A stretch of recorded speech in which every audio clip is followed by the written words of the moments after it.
Isaiah chapter 58 and verse 1. Cry aloud, spare not, lift up thy voice like a trumpet, and show my people their transgressions, and the house of Jacob their sins.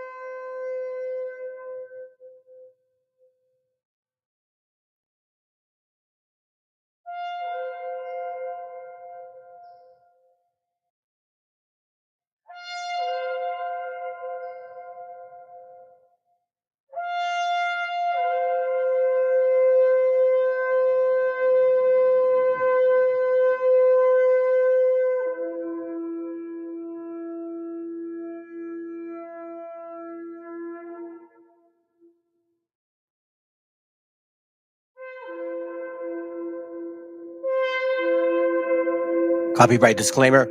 This content does not belong to Bible Chronicles or claim this intellectual property. The content provided today has and always will belong to the content owner. Bible Chronicles does not have any affiliation with the owner of this property. As mentioned, Bible Chronicles did not intend to make use of any material for the purpose of harvesting gain. However, Title 17 of United States copyright law states material in use can only be done when it's for theological or general educational purposes, and thus Bible Chronicles believes that this principal material falls under fair use, which honors protection under Section 107 of the same U.S. copyright.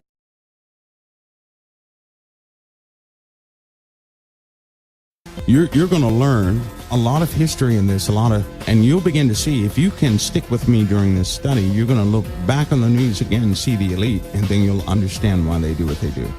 It is the basis of all secret societies. What we're reading right now is the root of all secret societies, every single last one of them. And it will begin to come out. Now, why is that important? I'll tell you why. Because you interact with those teachings of the secret societies every single time. Here's something you don't know. If you're not operating your life by the gospel of Jesus Christ, listen to me, you're operating by the teachings of fallen angels. You're operating by the teachings of fallen angels. Let me take this further. Why in the world would God say to love the world is to have enmity with God? Why would Jesus say that? Why would Jesus say, if you love this world, you have a deep separation from God? You're deeply separated. Why would Jesus say that? I'll tell you why. Because everything in this world that is established is not of the Creator. It is every single last bit of it is corrupted. It may not appear corrupt. The seed may look good. It may look like a good thing. It may mirror something in the Bible, but it does not make it holy. You see, the end result of these world's kingdoms is going to be so bad, Jesus must come back himself. Never forget that. If mankind could undo and fix those wrong things on the earth, there would be no need for the Father to come back. He would simply send his children.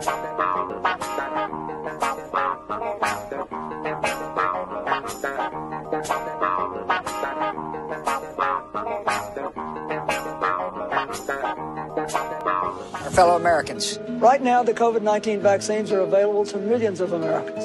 And soon, they will be available to everyone. The science is clear. These vaccines will protect you and those you love from this dangerous and deadly disease. They could save your life. So we urge you to get vaccinated when it's available to you. That's the first step to ending the pandemic and moving our country forward.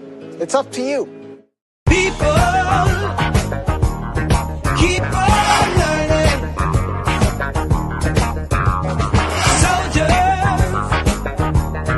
Keep on moving.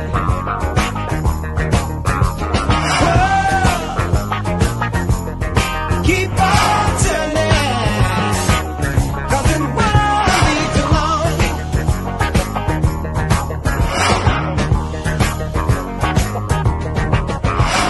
Power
Jews, Buddhists, and Christians, at least 6.5 billion people are idol worshippers that according to the Torah do not have the right to live.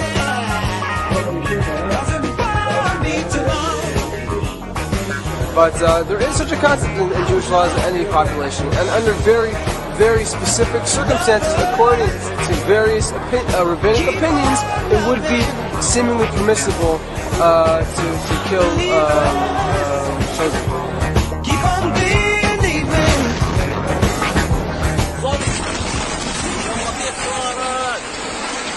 You want all of this? What do you expect me to do? Fix it? I'm only 10. I can't even do anything this morning. I just want to be a doctor or anything to help my people, but I can't. I'm just a kid. I don't even know what to do.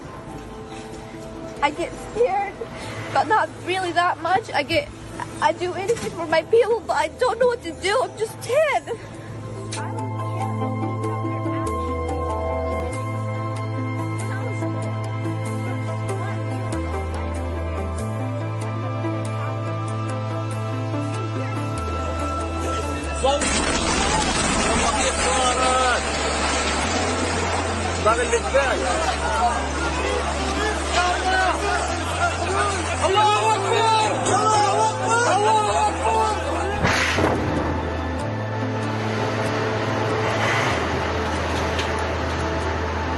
Listen to them and kill them.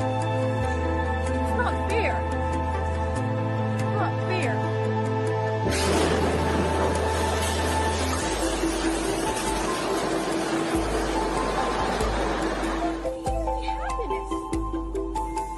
Kids are dying. Does that hate you? Does that hate? Kids dying? Explosions in our house get us terrified because we don't know when we will die, when we will survive, when we will do anything. I can't believe the war. The occupiers are literally killing kids and parents are crying. Mothers can't believe their kids are dying. Kids in this house, she was in her parents' house. There was a 5-year-old kid, a 5-month-old kid, with his dad living inside their still house. I think the mother actually took the 5-month-old kid. When they went there, an explosion just went right to them. The mother and the 4 kids died, and the 5-month-old is still alive. It was a miracle for the 5-month-olds being alive, and also the father was not there, so he still also is alive. They're just kids. Why wouldn't you just send a missile to them and kill them? It's not fair.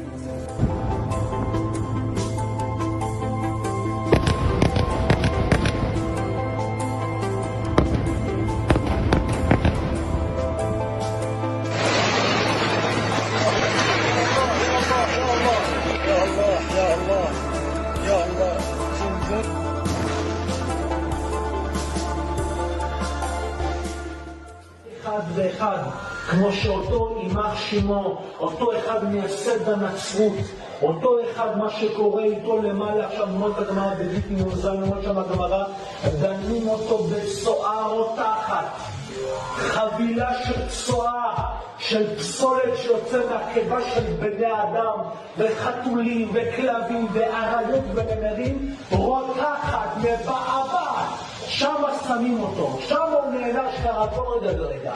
זה ככה, וזה לא הבאתם, כל הכנסיות, כל הצלבים שלהם, הצלב הגדול הזה על הארו בברזיל, מתפוצץ לרסיסים, לכל העולם, וכולם יראו את זה. Vous allez le payer très cher, les Européens. Mais à un point où vous n'avez même pas notion de quoi on parle. Et vous n'aurez pas à fuir. Quand l'Italie disparaîtra, quand Édom, c'est pour ça que le QG de la chrétienté qui vient de Esav se trouve là-bas, quand cet endroit-là disparaîtra, et c'est ce que veut faire l'islam, l'islam c'est le balai d'Israël, sachez-le. C'est-à-dire qu'un jour, au lieu qu'on fasse tout le travail, et on voit Ishmaël pour régler le problème. quand il va débarrasser tout ça et que le va revenir chez nous, alors c'est Melech HaMashiach. Cette guerre-là, dans le monde dans lequel on vit, elle est nécessaire. Et pourquoi est-ce qu'elle est nécessaire? Parce que l'un va utiliser l'autre. Pour ne pas qu'Israël rentre en guerre, Akadosh Baruch Hu, Ishtabach Shemo Lahad, dit le Chafetz Chaim, va provoquer que Ishmaël se lève contre Esav. Donc ce que vous êtes en train de subir en France, en Europe, qui fait tellement peur, ça devrait être pour nous la plus belle nouvelle de notre histoire juive. Enfin, on commence à s'y approcher. Enfin, on commence à réaliser ce que les sages nous avaient prescrit avant. Ce que je vous ai dit tout à l'heure, c'est marqué dans Sanhedrin. Le Mashiach viendra que quand Édom, l'Europe, la chrétienté sera totalement tombée. Donc je vous pose la question, c'est une bonne nouvelle que l'islam envahisse l'Europe? C'est une excellente nouvelle, ça annonce l'envie de Mashiach. De grandes hécatombes se prépareront dans le pays d'Édom, Rome. C'est un jour de vengeance pour l'Éternel, une année de représailles pour la cause de Tzion. Tout ça c'est marqué dans le prophète Ishaïa. Et ce sera le monde juif qui va grandir et grandir, et que ce sera la nation qui elle va gérer le monde. La terre d'Israël, Akadosh Baruch Hu, il va l'attirer, le monde entier, ça sera Israël, et Israël, ça sera Yerushalayim.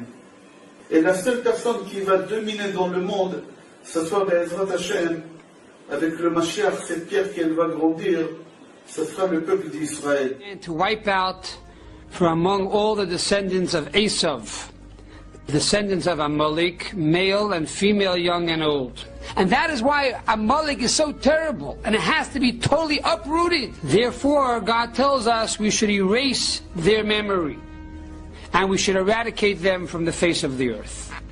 Who is Amalek? Amalek comes from Esav. Esav was a brother to Jacob. Esav, who in modern day terms is really basically, certainly one of them is America. Esav became Edom, which is a nation. Edom became Rome. Instead of it being Rome, it became Christianity. Christianity, of course, ultimately became Western civilization. So Esav today is really Western civilization. But the new Rome, the United States, Esav is Europe, the United States. The throne of God is incomplete until we destroy Amalek. Any nation that has that religion can be considered Esav. The audacity, the chutzpah, to destroy Amalek and to cut off the offsprings of the nation of Amalek. El autor viene a decirnos con mucha firmeza y gran convencimiento lo mismo que nos decía en el siglo XVIII el barón de Holbach, ¿no? Un filósofo francés de origen alemán. Si nos remontamos al comienzo, entonces hallaremos que la ignorancia y el temor crearon a los dioses. La fantasía, el entusiasmo o el engaño los adornaron o desfiguraron. La debilidad les rinde culto, la credulidad los conserva, la costumbre los respeta y la tiranía los apoya para que la ceguera de los hombres sirva a sus propios intereses.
I hope you guys can hear me. Bro. I don't know if you can tell, but I am a bit under the weather, they call it. Aquí en Los Americas. I'm sick. So I couldn't do the class earlier. But anyhow, for you guys that are here with us, shalom. I gotta just get my rhythm back again, I guess. Okie dokie, guys. So what we got here? VTC, what up, man? Ah, for real, bro? They struck you? Yeah, they suck.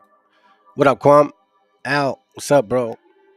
It's crazy, by the way, family. I'm gonna show you guys some stuff today, and as you know, there is no. Well, I always tell you guys, you gotta have a foundation before you go into anything else. You gotta have a foundation, or else you will lose your mind. Which is why it is an excellent topic. Now, the reason I started off different was because I wanted to get that video in. It's a tremendous message, to be honest with you, man. Heavy duty. Now, the video also mentions a couple things before I forget. I want you guys to pay attention, because this is what this whole show, like Chicloso likes to call it still. What's up, man? Haven't forgotten about you, bro. It has to do with this.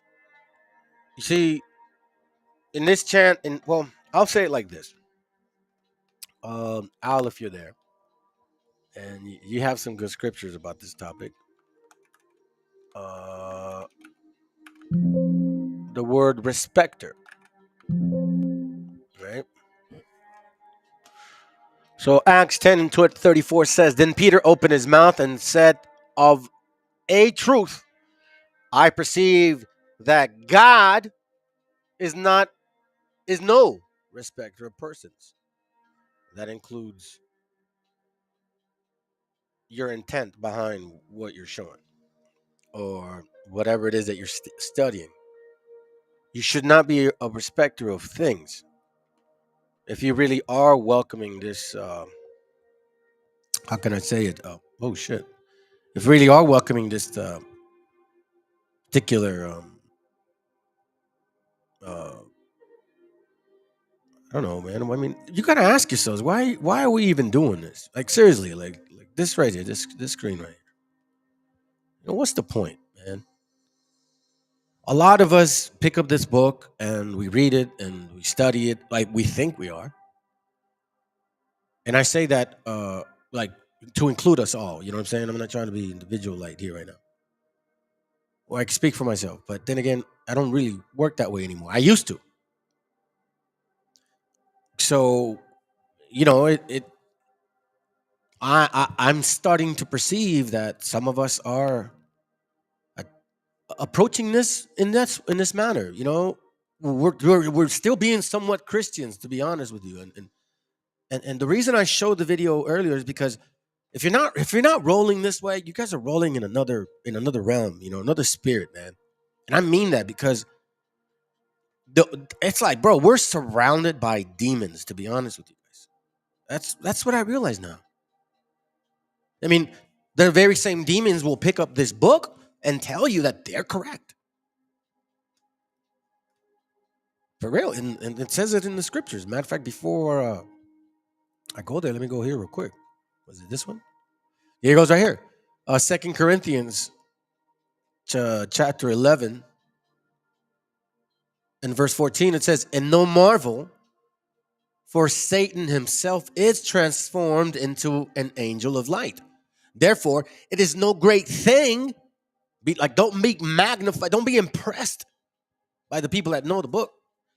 Therefore, it is no great thing if his ministers also be transformed as the ministers of righteousness, which is why I always say, if I show something, confirm it. I don't say believe me. I say, I'm going to do this. I don't know what you're going to do. That's different. Whose end shall be according to their works. So don't be surprised that the very same people that speak righteously, verse 13, will also be deceivers. For such are false apostles, deceitful workers, transforming themselves into the apostles of Christ. Which is why this is important. Deuteronomy 1:17. Ye shall not respect persons in judgment. You should not do that. No matter what. Hey, Cubile, Jeremias, buenos dias. What's up, bro? No matter what, you know what I'm saying? Even if it burns you as you're studying, because this is what I think Christians are afraid of. They read, they study, and then they find, oh shit, oh my God, I'm unsure about that scripture. It makes me feel weird. So they stop. At least I could say that. But I'm realizing that a lot of people that supposedly are in this quote unquote truth are the same way. Ye shall not respect persons in judgment, but ye shall hear the small as well as the great. Perfect scripture, bro. Ye shall not be afraid of the face of man, for the judgment is God's. The cause that I too hard for you, bring it to me, I will hear it. So I'm not here to respect people's opinions or feelings and shit, you know? I'm studying and I'm reading, and some people put things to question, and I said, you know what? Let me reassess my approach here. Maybe I'm wrong. And you know, it's funny, man. I sometimes enjoy being right. You know, I'm just gonna be real with y'all. I sometimes enjoy being right. I most of the time don't, because I'm not here to cause issues. 2 Chronicles, chapter 19, verse 7. It says, wherefore now let the fear of the Lord be upon you, not me, because I'm already in this. I'm like, yo, listen, man, I'm gonna find. Oh, all right, man, I can't believe I found this. Can't believe I'm okay. Sounds good, Father. I'm just gonna put it in paper, and I'm gonna present it to my hand in and see what they say. Let's see what they do. This is a presentation of what I found. It's not my. It's not me. Hey, look, believe me, I don't give a shit. Excuse my language. I'm gonna stop that. I don't care, in a sense, whether you believe it or not. It's not up to me to convince you. It's not. I'm just here to present the message. That's it, bro. Y'all hear it. Wherefore, wherefore now let the fear of the Lord be upon you. And this includes all of us, not just me, not just y'all. I mean, every single one of us, man. Why are we in this book? What is our real intent? Are we really about repenting? Or are we trying to prove a point? Take heed and do it. For there is no iniquity with the Lord our God, nor respect of persons, nor taking of gifts. Which is why when you see these camps, side point, and they're taking tithes, it's a very influential, powerful thing when you're dealing with type of economical, spiritual demon. Because that's what it is. Economical, spiritual capitalism. That's what we're at. That's what we're battling. Like I said, you're going to find out that we are surrounded. We are basically in the matrix, I guess you could say. You know what I mean? I mean, really, man. So my job is to read and maybe be as sincere as I can be in my findings, and then you guys determine it. But you know what, man? When it smells like a duck and it quacks like a duck and it looks like a duck, it's a freaking duck, man. Shit, you know what I'm saying? Excuse my language. Okay, I'll go as far as saying shit. I'm not gonna get away from that. I really work hard on not cussing. Trust me, fam. 2 Israel chapter 15, verse 20. So let's kind of start with the session real quick. It says, behold, saith God, I will call together all the kings of the earth to reverence me, which are from the risings of the sun, from the south, from the east, and Lebanon, to turn themselves one against another, and to repay the things that have done to them. Now, you know, before when I read this, I was like, man, you know what I mean? And you could kind of visualize people fighting, whatever, kind of like the videos we see. As a matter of fact, I'll show you one. I'll give an example. Excuse me, all right? I have to cuss a little bit here and there. Let me read it again. Behold, God saith God, I will call together the kings of the earth to reverence me, which are from the risings of the sun, from the south, from the east, and Lebanon, to turn themselves one against another, and to repay the things that they have done to them. Now, you know who those them are. Now, we know now, currently speaking, we know what's going on already, man. We know this is no joke, you know? This is obvious right here. This is plain and simple.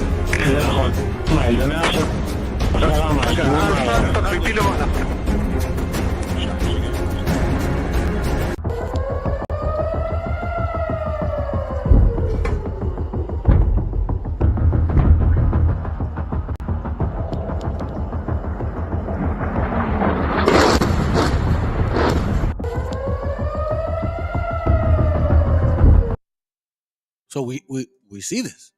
This is clear. It's clear as day. There's no denying it. Behold, Scott said, God, I will call together all the kings of the earth to reverence me, which are from the rising of the sun, from the south, from the east, and Lebanon, and turn themselves one against another, and to repay the things that they have done to them, like as they do yet this day unto my chosen. So will I do also, and recompense in their bosom. Thus saith the Lord God. Right? We see this now. We see this clearly.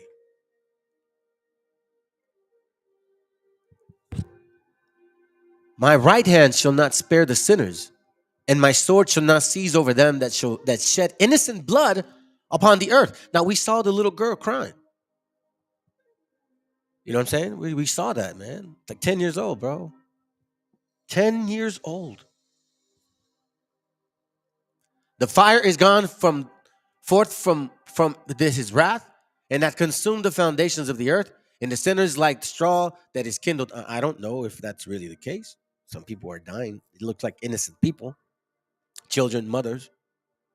I'd hate to be in that situation. I ain't gonna lie to you. Now let's go back a little bit here so you can kind of see. We see that over there across, right? But we're seeing this here too. Now, I'm going somewhere with this, so walk with me here. You know what I'm saying? And as I mentioned before, we're surrounded by demons. Now, keep in mind, people are fighting against each other, right? What type of spirit do you need to be evilly wicked to destroy each other like that? You got to be mindful about these things. What type of spirit do you got to kill a man's wife and a man's child and laugh about it? As if kind of like the banality of evil, meaning like, it's my job. I wasn't doing nothing wrong. It's my job. You know what I mean? I went to war and I shot a daughter and I shot a man, a girl, a baby child, but they had a gun. The banality of evil. In case you don't know what that means, look it up. So we see locally now happening seditious actions of people. Verse 14, 2 Ezra 15:14. Woe to the world and them that dwell therein. Boom, bro. As a matter of fact, very true. All these are the beginnings of sorrow.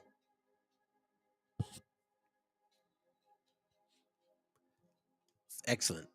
For the sword, woe to the world and them that dwell therein, as well as Matthew 24:8. All these are the beginnings of sorrow, right? For the sword and their destruction draweth nigh. Hello? And one people shall stand up and fight against another, and swords in their hands. Now we're seeing this. For there shall be sedition among men, and invading one another. They shall not regard their kings nor princes, and the curse of their actions shall stand in their power. Which we see, like one example, DC police are right putting here. out Look, new images. now we know that in Jubilees 10, speaking of a particular, seditious nation, and that's not my emphasis right now, but we're using the word to give you an example. Let's continue. Of the suspects wanted in robbing a CVS and Navy Yard. Take a good look at your screen because there are a lot of suspects and some are hard to make out here. But police say some of the people seen here assaulted a security guard and shoplifted. We have more photos and also security camera video of the incident. It's up right now at WJLA.com. DC police are putting out Seditious nations causing chaos. Here's another example. And now, I'm going to give you guys a perspective of what, because as you know, at least this is my opinion. It's my opinion. And scripturally speaking, I think I'm not incorrect. Let me read that real quick, bro, before I move on to it. Come on, let me see it. Hold up. And appreciate you, man, for helping out here with the scriptures here. As you know, I'll read them if they make sense, but I think you're kind of on the spirit with the class, so it's all good. Matthew 24:6, it says, and ye shall hear of war, all praises, and ye shall hear of wars and rumors of wars. See that ye be not troubled. Now, there's a reason why it says this. Not like, don't worry about it, you're good. No. There's this right here. See that ye be not troubled. It's a big, long road, imagine, of repenting. You see, you won't be troubled when you're reading and studying and seeing this come to fruition because you're working on yourself. Just saying, for all these things must come to pass, but the end is not yet. For nations shall rise against nation and kingdom against kingdom, and there shall be famines and pestilence and earthquakes in diverse places. Now, we're seeing this often. We're seeing this often. And these are the beginnings of sorrow. And we're seeing this often. Now, my point earlier was going to be, matter of fact, I think it's here. Let's see. I think it's Jude. Let's see. So hold on. Okay, here goes. Jude 121. Now, maybe one of y'all can help me elaborate on this, or maybe open up a little bit more scripture to precept my point. Okay. Jude 121 says, "Keep yourselves in the love of God, looking for the mercy of our Lord, the Meshiach, unto eternal life." Here, matter of fact, let me. I think the Sefer says them in that way. Keep yourselves in the love of the Most High, looking for the mercy of the Most High, Yahu, Shemashiach, until the eternal life. And of some, have compassion, making a difference. Now, the reason I'm saying this is because when you're, at least my opinion, when you're showing certain things about, if you say, our people, quote unquote, you got to kind of broaden up, because you have to be able to answer in a variety of fields, right? You know what I'm saying? Because in some, you're going to have compassion, patience, meaning, okay, maybe you don't understand this side of what I'm seeing. Maybe. And others say with fear, pulling them out of the fire, hating even the garment spotted by the flesh. Now, it doesn't say hate the person, right? So, what I mean by this is this. You see, I go a little bit outside my circle, because a lot of where's it at? A lot of what's going on can help you answer and help you see, kind of understand what the issue is. So here, we're going to fast forward this, and it's talk. I'm way over here, the president of Mexico. He's talking about how the nerve of a certain type of people, the nerve of them, right? The nerve of them to come and tell another country how to run their shit, so to speak. Remember, I said I would only say that word. Yet when there's a lot of chaos within their own selves. Let's watch real quick. I'm going to speed it up. De unos jóvenes que protestan, sí, y sí, vean cómo les va. Y eso lo voy a pasar, no por ellos, no por el gobierno de Estados Unidos, sino para que los mexicanos nos enteremos. Sorry, let me put it in English in case some of you guys are bilinguals and shit. Sorry. Well, no, actually, no. I said I would say that word at least. Let me see. Hold on a second. ¿Dónde está el inglés? Aquí está. Okay, cool. All right, I'm gonna move the words up here. All right, so this is a translation right there. Matter of fact, let me magnify it, because I don't think this brother bothers, man. This guy brings up some good info. Anyways, let's go. Porque esto no lo va a pasar Televisa, ni Azteca, ni Imagen. Sí. Y como ya ven que sí se ve la mañanera, pues aquí nos enteramos, ¿no?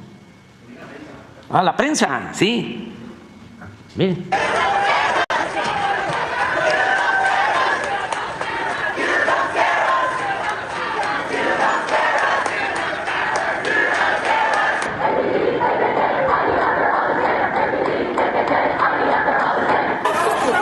Mira nomás.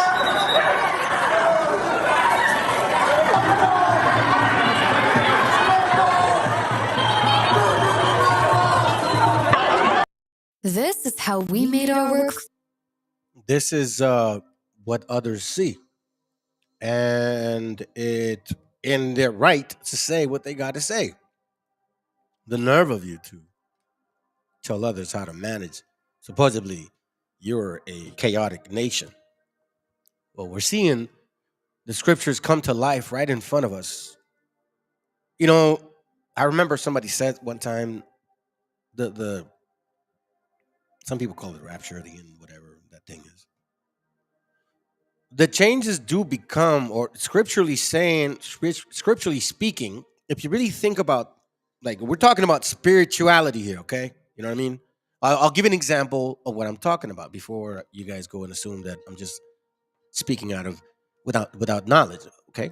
I might not be polished, but I do study this book, all right? Because it matters to me. It matters to me and my family. At least I would like to think that. You know, my understanding is that it does matter to them. Let me see, where am I going? Mark or no, Mark.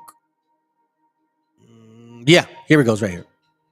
So this is the story about Meshiach healing the man that has the demons. Okay, here's the interesting part. It says here. Where are you at? Okay. So then he's talking to the demon in this man. So he tells him here, Mark 5:8. For he said unto him, come out of the man, thou unclean spirit. And he asked him, what is thy name? And he answered, saying, my name is Legion, for we are many. And he besought him much that he would not send them away out of the country. Check this out. Let's slow down a bit. And he besought him much that he would not send them away out of the country. Now there was a great nigh unto the mountains, a great herd of swine. Now this is a demon saying that within himself, he's got many demons, many demons. And he says, do not destroy me. Remember, it says, don't be afraid of them that destroy the, be afraid of them that can only destroy the flesh. No. What does it say? Don't be afraid of them that can only destroy the flesh, but be afraid of him that can destroy the flesh and the spirit. So here's the point. So this demon, who's carrying massive amount of demons, is telling him, do not destroy me. He's about to show why. Now there was there nigh unto the mountains a great herd of swine feeding.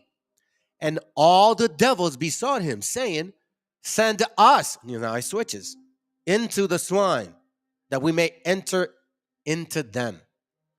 And forthwith the Mashiach gave them leave, and the unclean spirits went out and entered into the swine. And the herd ran violently down a steep place into the sea. They were about 2,000 and were choked into the sea. Now, some of us are like, well, what the hell what was that for? Why would these demons say, hey, listen, put me in those damn pigs? Right after that, they go and commit suicide, basically, right? Why? Because of this. That's why I tell you, man, you are surrounded. We're surrounded by demons. That's a plain fact. And when you are an unclean spirit, meaning you are sinning, you're welcoming these spirits in your flesh. You're just like a pig. Check this out. Matthew 12:43. When the unclean spirit is gone out of a man or a pig, he walketh through dry places seeking rest and findeth none. So now we know that this damn demon had many demons, told the Mashiach, listen, do not destroy this spirit of mine. Put me in these damn flesh right here. So then he goes in his flesh, right? So check this out. So this spirit right here, he leaves you, for example. Now he leaves you. And when the unclean spirit is gone out of a man, maybe this man repented, said, I'm sorry, God forgive me, help me. Who knows what the hell it was? He walketh through dry places seeking rest and finding none. Meaning now this unclean spirit is not welcome in this flesh anymore at this temporary moment. Kind of like, remember, Satan goes and tempts the Mashiach, and then he ends it with, and then, in seasons, he'll be back in his season, because that's what happens. So when you are not dealing with this evil, wicked, lusting spiritual issue, he kind of left you, or they. He's finding another place to rest. Then he said, I will return into my house. Well, that's a scary right there. That's some scary shit right there. I will return into my house. He didn't say somebody else. I will return into that guy's house. I'll return into, Joshua's house. No, he said, I will return into my house. Whatever that demon is. Now, this is the demon speaking, thinking, talking. This is the Mashiach explaining to us the parables of life. And he says, I will return into my house whence I came out. And whence he come, he find it empty, swept, and garnished. Now, he don't like what he sees now. So he wants to go back to his vomit again. Then he goeth and taketh with himself 7 other spirits more wicked than himself. And they enter in and dwell there. And the last state of that man is worse than the first. Even it shall be also unto the wicked generation. So we talk about addiction in the past. We know how bad addiction can get. It's progressive. So we see, progressively speaking, these demons will destroy you. Now, if this demon or these demons leave a body, what are they doing? Where are they going? How are they so-called manifesting themselves? What people are they going into? So now, when we talk about these spirits, you know what I'm saying? Now we can kind of go back, sit back. Now, remember I said that. I had that question in my mind. I'm like, bro, like sometimes I wonder, like, what moves these people? So now we know that when there's sedition, when there's destruction, when there's anger, because I know you guys have felt it,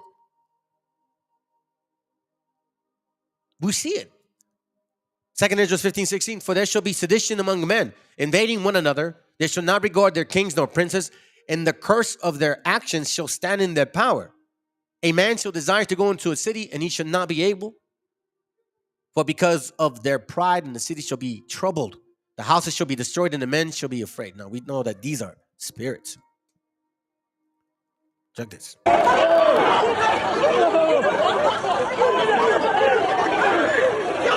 Ve la prensa. Está en la prensa.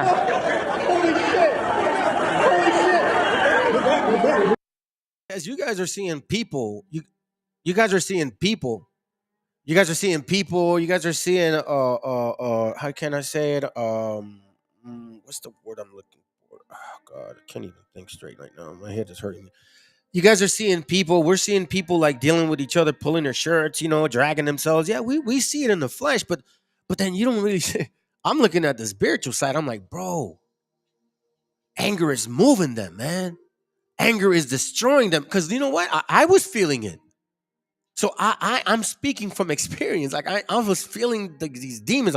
Here's why also I took a break, by the way, fam. Because my son was getting really affected. And in the last week, a lot has changed in his spirit because a lot of things that happened in the house. And right now, the demons aren't hurting him anymore because he was hurting himself. So that's why I come to the conclusion that we're in a world of demons. And it's our job to protect our mind, like the scriptures say, the helmet of salvation. But let's continue.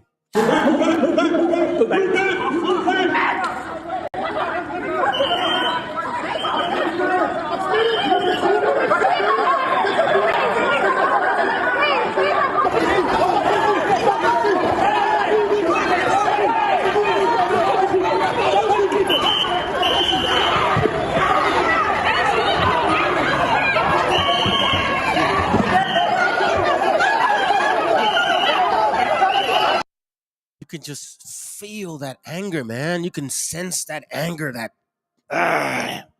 that demon that's surrounding them, bro. And I can imagine these demons like kind of laughing at people, like, you know what I mean? Like wicked laugh, man. Wicked laugh, man. Wicked laugh. Excuse me, I'm coughing.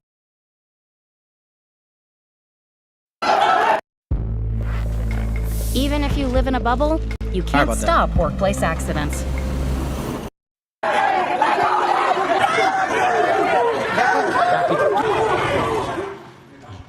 Nada más para una idea. Eso es ayer. Entonces, todo esto está ocurriendo por autorización de Joe Biden a reprimir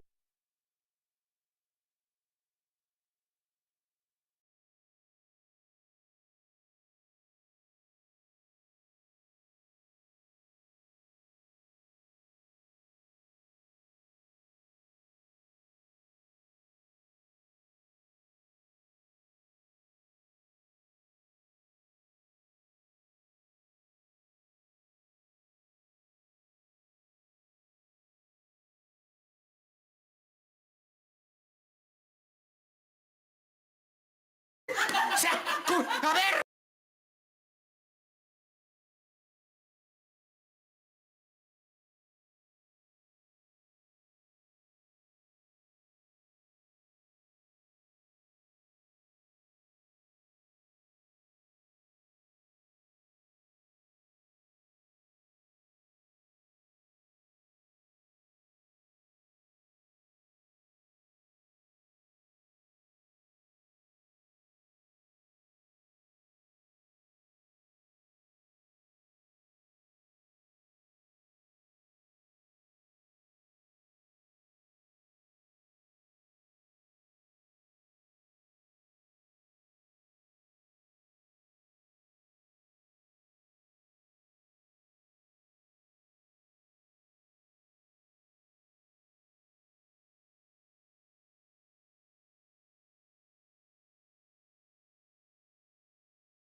Thank you. Appreciate it, bro. Thank you. Thank you so much, man. Thanks for the heads up. As I started looking into these, taking notes in this class I wanted to put together, a couple brothers sent me some information, some very interesting information, and I took notice of it because everything that I've been reading, and by the way, appreciate you, bro. Like I kept singing this name right here, not just King Solomon, just Solomon. I kept singing Solomon. You know, I'm like, bro, interesting. Now we know that we've been studying some Freemasonry concepts and stuff like that, but it's all connected. It's not too far fetched anymore. This is real stuff now. We can kind of say that, you know what, this is not too far fetched because we got some history of Phoenicians. We know that so-called Christianity had a lot to do with the beginnings of these things. The Canaanites. We understand that now. We see this is making sense. We know that the kings of Babylon, Canaanites, Phoenicians, Pharaohs. This is all historically, proven that there's a religious aspect to it. A very wicked aspect to it. Moloch, golden calf, El, druids. You know what I'm saying? Like when you see these things, like now it's not as confusing. So then when you put together some of these things, I mean, we hear about Baal worship. We also hear about human sacrifice. We know of Nimrod, even though we ignored it. We're back to this. Tell me we're not. P. Diddy.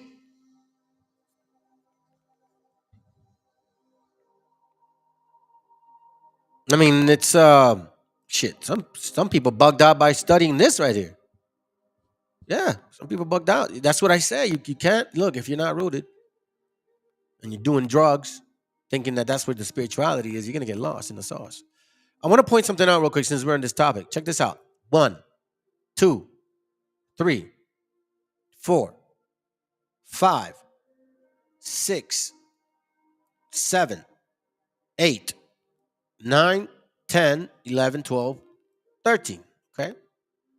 You see here, this one here, 2, 4, 6, 8, 10, 12, 13. All right. But this one has 13. And we see some kind of connection. A star, and then a star. You know what I'm saying? Anyhow, so we touched on this. I don't want you guys to forget this map. Yeah, don't forget this map. Now, again, I'm not saying go and dabble into these particular books. It's up to you guys what you guys want to read. But now that I'm like Solomon. So I have heard of this book before, the Testament of Solomon. I told you guys that my main focus is the Old, the Apocrypha, and the New. But every now and then, I'll maybe consider reading something that somebody suggests. Now, the reason why I'm sharing this with you guys is because I was not talking to this brother at all. Not because I didn't want to. We were just, kind of missing each other. You know what I'm saying? Like he'd call me, I'd call him. We just kind of missed each other. He'd text me, I'd text him, whatever. And out of nowhere, he sends me this. And it's literally about this topic. So let's read it. Okay? Because I don't think this is far-fetched anymore. So this is from the Testament of Solomon. And if you guys remember the book of Enoch that I showed you, here, matter of fact, let me show you guys. Let me show you something. Book of Enoch. I think I showed it to you. I don't know why I don't have the link anymore. Let me see if I can find it real quick. Let me go to the end. This is the end. This is the end. Hold on a second. Maybe it's here. It's way at the end, man. It's way at the end. Nah, bro, I can't even freaking find it. Dude, give me a second here. I'm trying to get it here. Let me see. Hold up. Give me a second, family. I thought I had this already in my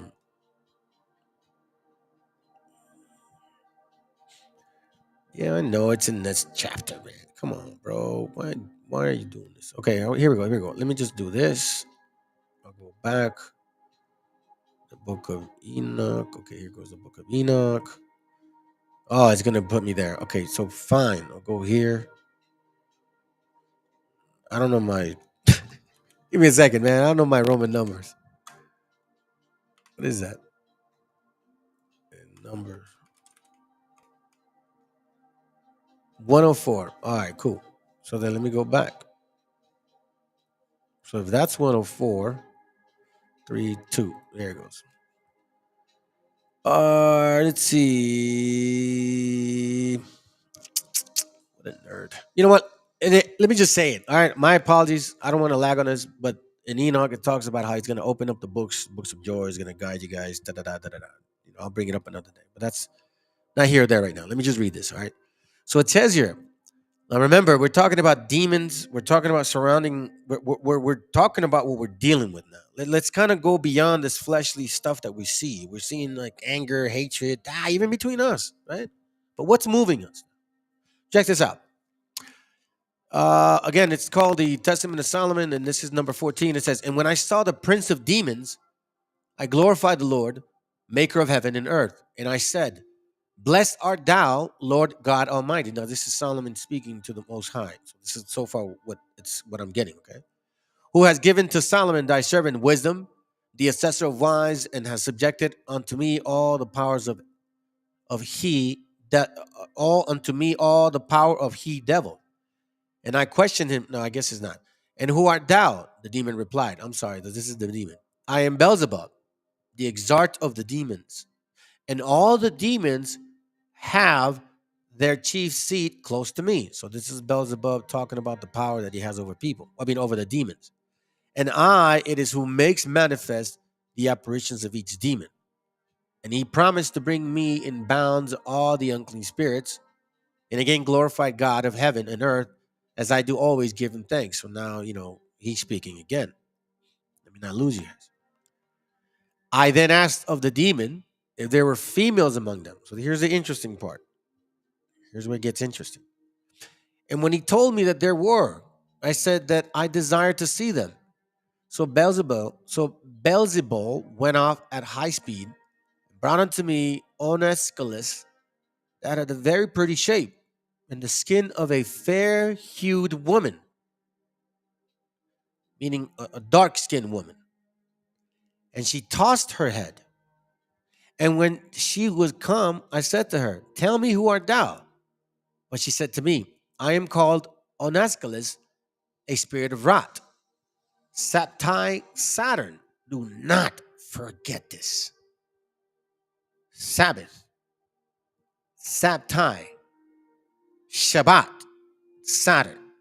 So just to let y'all know, if you're using that word, be very careful. "Lurking upon the earth." So this woman is lurking upon the earth, a spirit, so to speak. "There is a golden calf where I lie." Where is the golden calf? Where is a golden calf? In America.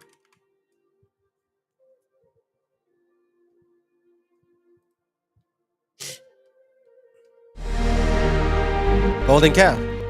And then the harbingers appeared in America. It's not the point. Point is, there's a golden calf. Where? In New York.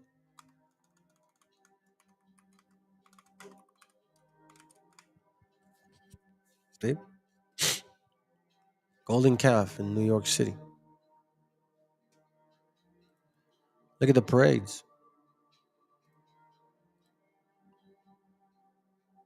Supposedly. So I'm reading it. I'm like, okay, cool. This is kind of weird. There's lurking upon the earth. There's a golden calf where I lie, but I have a place that ever shifts. At one time here goes. At one time I strangle men with a noose, You see, remember, that's why I showed you guys the whole QAnon thing, spirituality and imagery. These things are not to walk over and ignore. A noose. What is here in America, a noose is very popular. And you know what for. At another, I creep up from the nature of the arms and worms, but my most frequent dwelling places are the precipice, caves, ravens. Sometimes, however, I do consort with men in the semblance of a woman. Pay attention. And above all, with those of a dark skin. Now that was, to me, that was really crazy. For they share my star with me. For they share my star with me. Above all, with those of a dark skin. That to me was like, whoa. Now, since they is who privily and openly worship my star, who is going around showing right now, for example, what camps are showing their star? BHI camps. For they share my star with me. Since they is who privily and openly worship my star. You got Sakari, and you got ISUPK. And obviously the other people. Without knowing that they harmed themselves, but they whet my appetite for further mischief. Damn. For they wish to provide money by means of memory. But I supply a little to those who worship me fairly. So when I started looking at like all of this, and I'm like, bro, this is crazy. Now it says here on number 19, let's just skip that. It says, and I said to her, under what star thou dost pass? And she answered me, under the star of the full moon. So we know now that there is a moon and a star dealing with Arshareth. Under the star of the moon, for the reason that the moon travels among most things. And I said to her, and what angel is it in the frustrates thee? Oh, no, hold on. And what angel is it that frustrates thee? And she said, he is in thee, for thee is reigning. And I thought that she mocked me and bade a soldier to strike her, but she cried aloud and said, I am subject to thee, O king, by the wisdom of God given to thee by the angel of Joel. So now it gets really interesting because here it mentions this here. Now I know the brother that sent me this, he wasn't aware of this, but I tripped out on it because here, check this out. So then it says here, and I at once bade another demon to be led unto me, and instantly there approached me a demon, Asmodeus, bound, and I asked him, who art thou? But he shot me a glance of anger and rage and said, who art thou? Like he's like, you asking me? And he said to him, thus punished as thou art, answerest thou me. But he with rage said to me, but how shall I answer thee? For thou art a son of man, whereas I was born an angel seed by a daughter of a man, so that no word of our heavenly kind addressed to the earthborn can be overseen. So now we're seeing this guy's talking back to Solomon, so to speak. But see, I'm not so much interested in this whole conversation. You know, you can find out if you guys want what this is talking about. But this right here, this thing right here, that caught my attention. That caught my attention because as I was kind of going over some notes, I remember this video. Let me see if I can find it. Let's see where you at.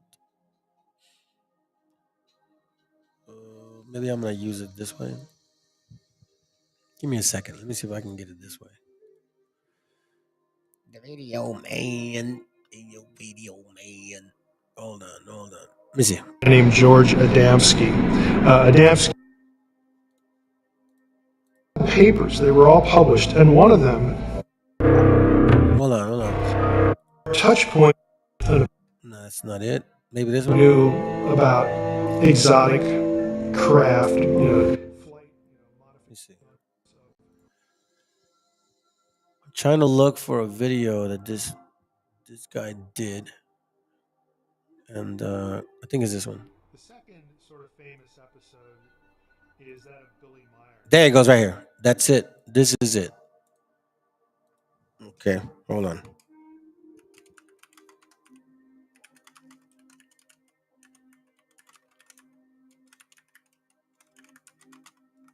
Let me just save it real quick.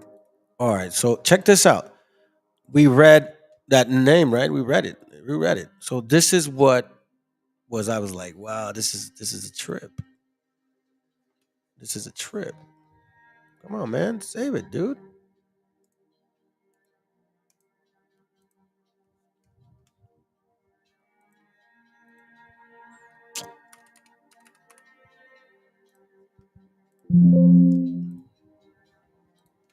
Give me a second. How come it doesn't want to save it? Oh God. All right, check this out. Check out the name. The second. All right, so we read here. All right, we read here. Asmodeus. Okay, this is not a joke. So now there's a conversation. Now, again, the whole point of this class here is to show you that we're surrounded by this stuff, man. No matter where you turn, so you got to be very mindful what you're doing, what you're thinking, the things that you're saying. You know what I mean? What you're celebrating. Like all of this stuff matters, man. Yeah, that's right. It says it's exposing the here. Let me go. Sorry, man. I'm sorry. I'm kind of getting into it here. My bad. Amos 5:26. But ye have borne the tabernacle of your Moloch and him your images, the star of your God, which ye have made to yourselves. That's for sure, bro. The tree is known by its fruits. People behave like whomever they worship. That's very true. Moloch is Saturn by another name as a god of money. He emphasizes the materialism of Saturn, the god of money. Moloch, the god of money, right? Let me see. Moloch, the god of money. Is that true? Oh, wow. Save that. Hold on a second. Let's move on real quick. Let me not forget this here, because this has to do with a scripture that I have over here, which, let's see. This is beautiful, bro. Perfect. We're moving along, man. We're moving along. Moving along. We don't miss a beat.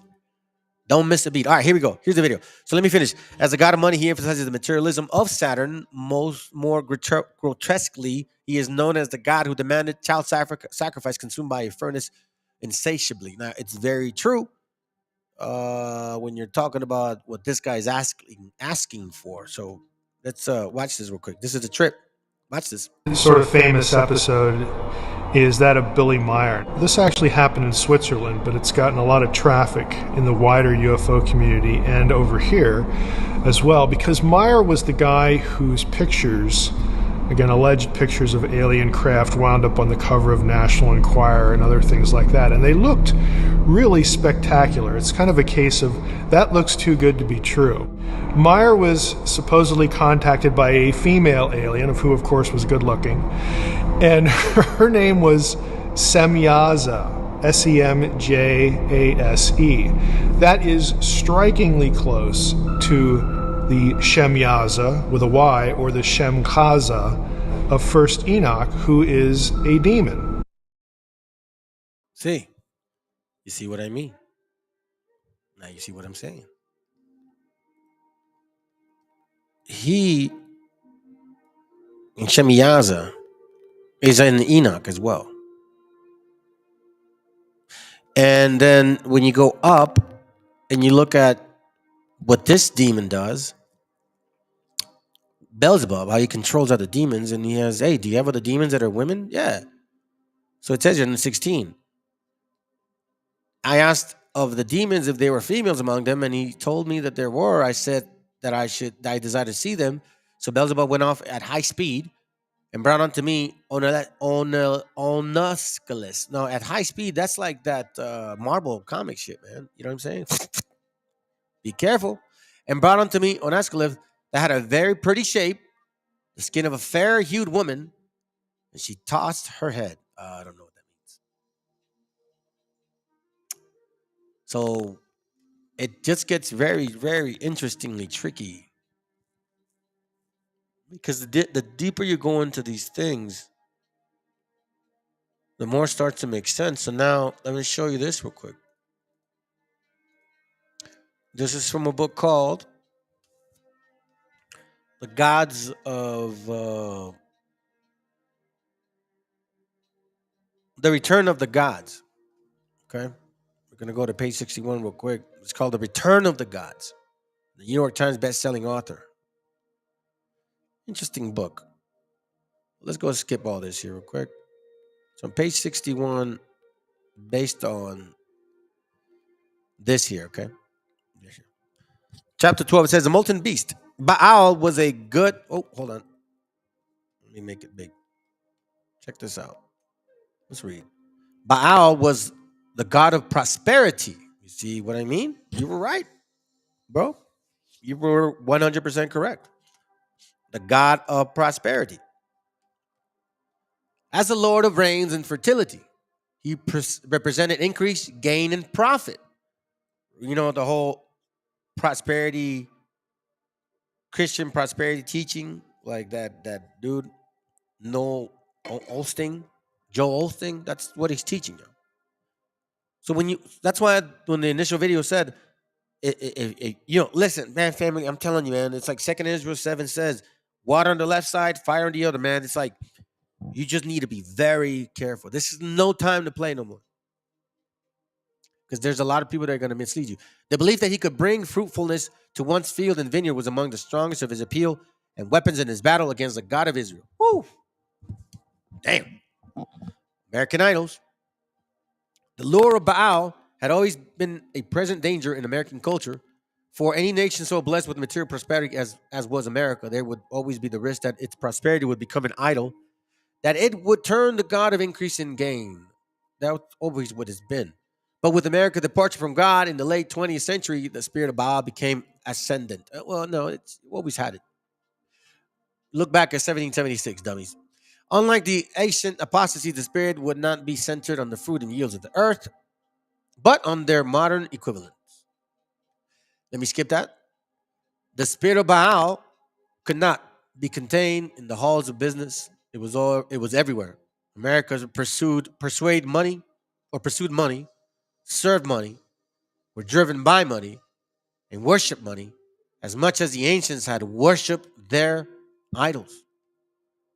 American life became increasingly monetized. The spirit of Baal even went to church.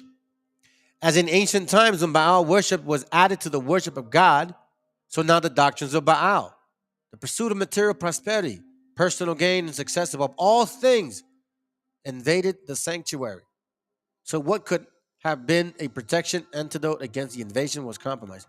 I mean, we're seeing it with P. Diddy and what's his name? T.D. Jakes. All these priests, black and white. Baal was typically portrayed as a bearded, helmet figure holding a spear of lightning in his upright hand. Some of his images show the horns of a bull coming up from the head in his helmet. Baal's preeminent symbol was the bull. You see that? The bull. The bull embodied his power and his connection to fertility. So his idols came in the form of the helmeted man, but also in the form of a bull of metal and clay. Now we see some movies where they have a helmeted man with horns. We saw them. Matter of fact, that's in those Marvel movies. It was America's financial realm, and in particular, its stock market, and more in particular, Wall Street, that epitomized the unadulterated pursuit of money. Now, remember this right here? Where did she say she was at? She said on 17, and then when she was come, I said to her, tell me who art thou? But she said to me, I am called Anascalius, a spirit of wrath, Saptai, Saturn, lurking upon the earth. There is a golden calf where I lie. It was America's financial realm, and in particular, a stock market. That's where the golden calf lies. And more in particular, Wall Street. I told you. They epitomized the unadulterated pursuit of money.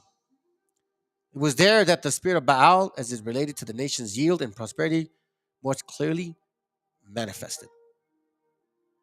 The prosperity of the stock market had long been tied to the prosperity of America as a whole. It was therefore striking that the symbol that had come to embody the prosperity of the stock market in America was the bull. Damn. It's a heavy stuff, man. So now, when we talk about the bull and we talk about, these particular things here, check this out. The abomination of God. Then Solomon built a high place of Shemosh for the abomination of Moab on the hill that is east of Jerusalem. For Molech, the abomination of the people of Ammon, or Ammon, however you say his name.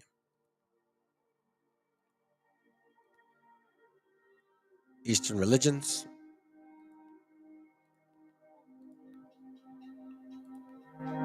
Give me a second.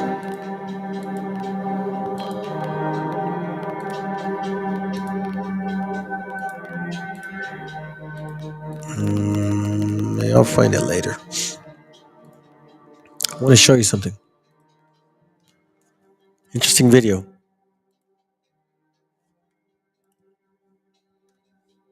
Let me see.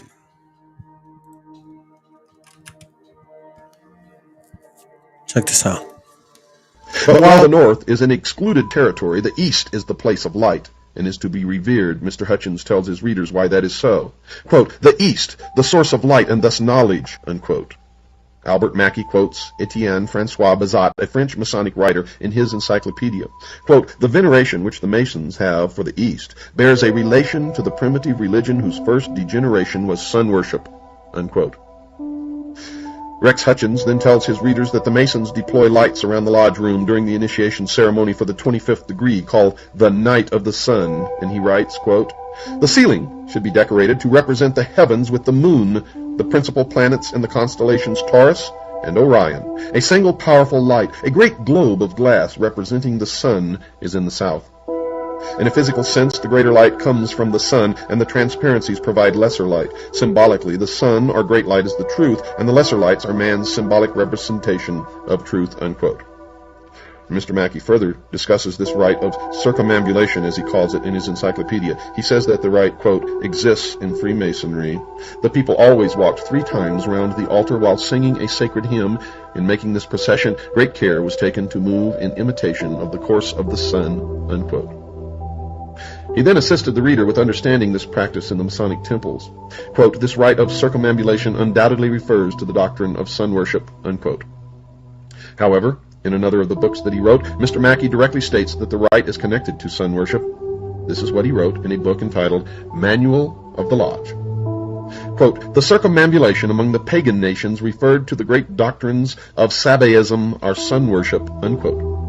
Sabaism is defined by Mr. Mackey in his encyclopedia as, quote, Sabaism, the worship of the sun, moon, and stars, the host of heaven.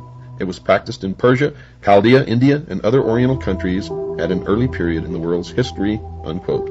He then added this rather cryptic comment, quote, and although the dogma of sun worship does not, of course, exist in Freemasonry, we find an allusion to it in the rite of circumambulation, which it preserves, unquote.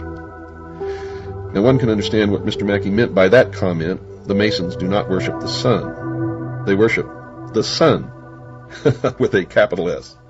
So he was telling the truth, but concealing it in a symbolic language, for he wrote sun with a small s. You have to understand the symbology of the mystery schools, or you will never understand anything, dear listeners. Mr. Hutchins then volunteered the information that in the 12th of the 32 degrees, the rite of circumambulation is preserved, and he writes, quote, in all the Scottish rite degrees thus far, the candidate has made 21 prescribed circuits around the altar. This degree adds 7 for a total of 28. And this practice, called circumambulation, is derived from the ancients and existed among the Romans, Semites, Hindus, and others. It is thought to have been a rite of purification. The sun was believed to travel around the earth. The initiates imitated the movement of the sun when they made circuits around the altar, unquote. Furthermore, dear listeners, in the 9th degree, other symbols of the sun are involved in the ceremony, and Mr. Hutchins tells his readers, quote, after the obligation is taken, the 9 candles of yellow wax are lit. Yellow is representative of the sun, hence light and knowledge. In the 10th degree, further symbols representing the sun are utilized according to this author. Quote, there are 3 sets of 5 lights.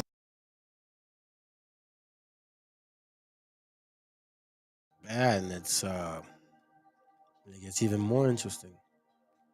Sabiism, he says, right? Sabiism. This is on page 107 of a book called A New Revised Edition of an Encyclopedia of Freemasonry and its kindreds, sciences, compromising the whole range of arts and science and literature, yada, yada, yada, yada, yada. Okay? So again, we're looking for the word Sabiism.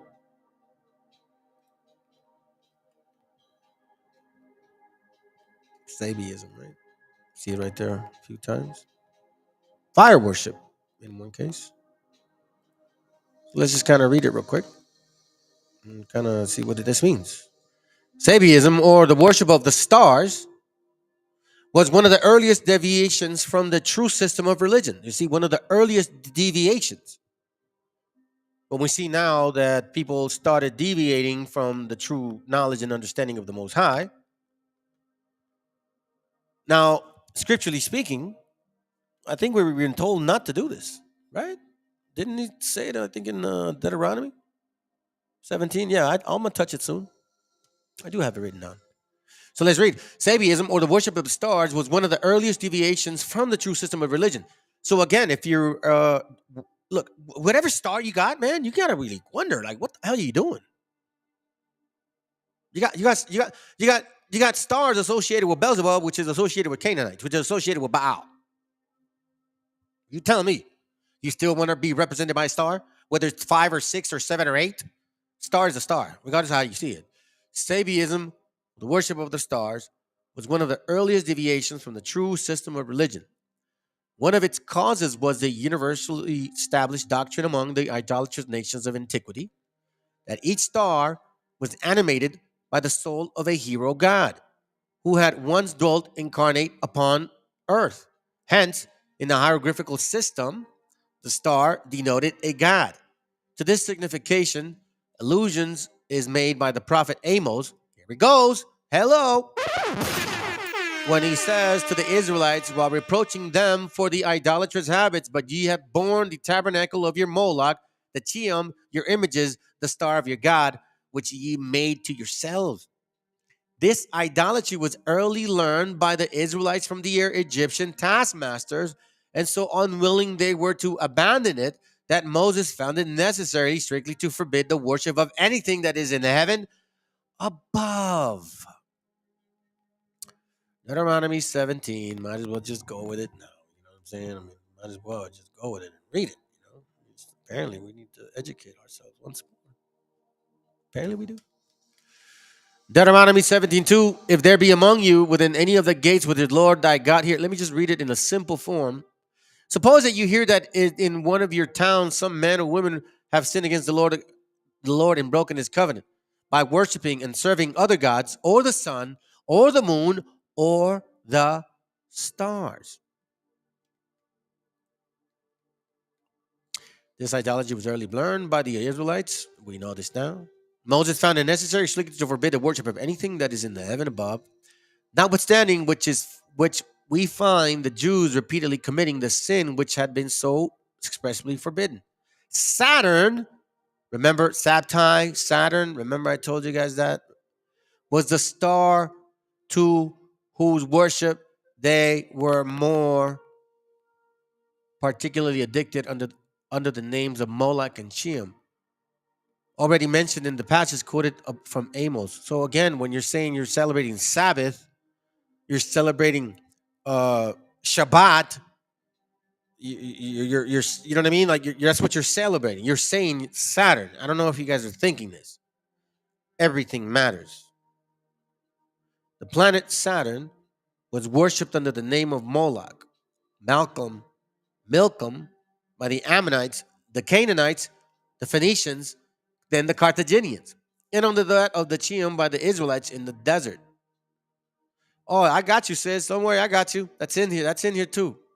Saturn was the worship among the Egyptians under the name of Riapham, and it is called in the Septuagint Rephaim. And Stephen, quoting the passage of Amos, says, "Ye took up the tabernacle of Moloch, the star of your god Rephaim."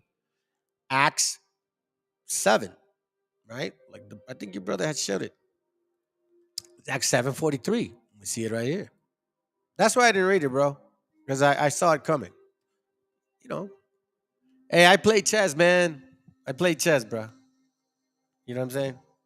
As I'm presenting, my mind's thinking ahead already. You know what I'm saying? I'm just saying that's how it works. You know what I mean? Thank God I can think.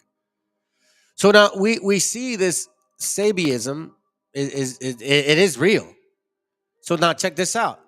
Maimonides thinks that when the Lord ordered Moses to tell the people that he sent him, he did not mean that he should not only mention his name. For if they were already acquainted with it, he told them nothing new, and if they were not. So in those times, Sabiism being the predominant religion, almost all men were idolaters. Maimonides, you guys need to look him up. Again, I'm showing you what I found, and you guys decide what applies to you. If you want to keep calling these people tu gente, way, pues you keep calling them your gente. The Kabbalist says that, so to speak, the Kabbalist says that Ehi is the crown or the highest of the Sifroth, and that is in the name that was written in, and that is the name that was hidden in the most sacred places of the tabernacle, meaning the name of the Most High. The name of the Most High.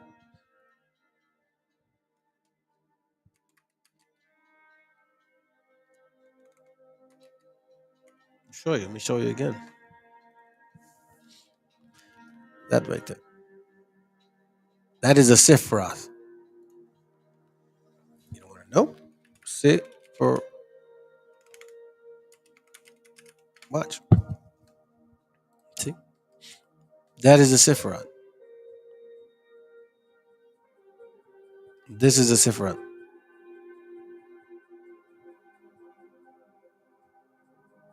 Right here. Okay? That's the Sifroth. So you're talking about Kabbalah, you're talking about Talmudist, okay? You're also talking about Mohammedi's, Sabiism,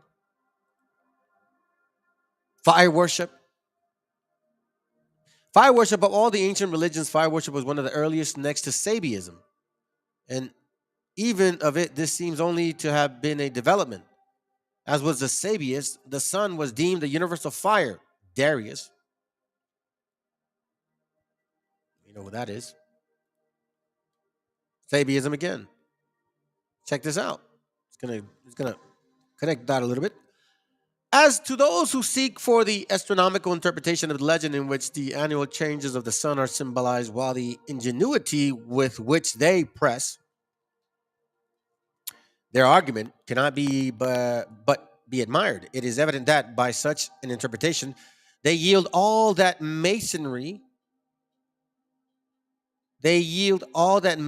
has gained of religious developments in the past age, and fall back upon the corruptions and perversions of Sabiism, from which it was the object, even of the spurious Freemasonry of antiquity, to rescue its disciples.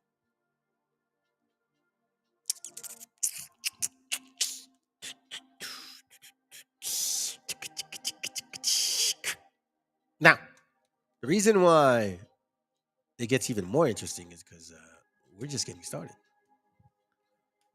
We are just getting started. And check this out. So now let's look into some things here real quick. Genesis 14 and 5. Remember this. 14 and 5 says, and on the 14th year, Shadal Li Amor and his allies. Here, let me read it this way. I'm not used to it this way. And in the 14th year came Chedol Lemor and the kings that were with him, and smote the Rephaims in Ashereth Karneum, and in the Zizums in Ham, and the Imims in Shabbath Kirathaim. So now, here's where it got interesting. This right here. But it was the way that it was together. So let me do this.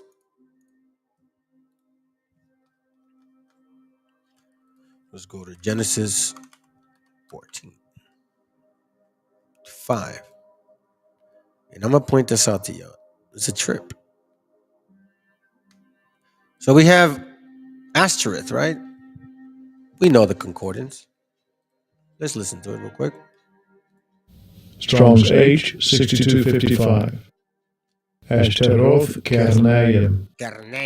Ashtaroth Karnaim. So he says it together. It's not separate. All right. So now check this out. The concordance is H6255.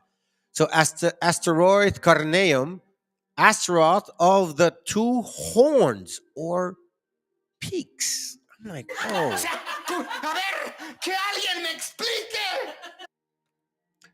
Two horns or peaks.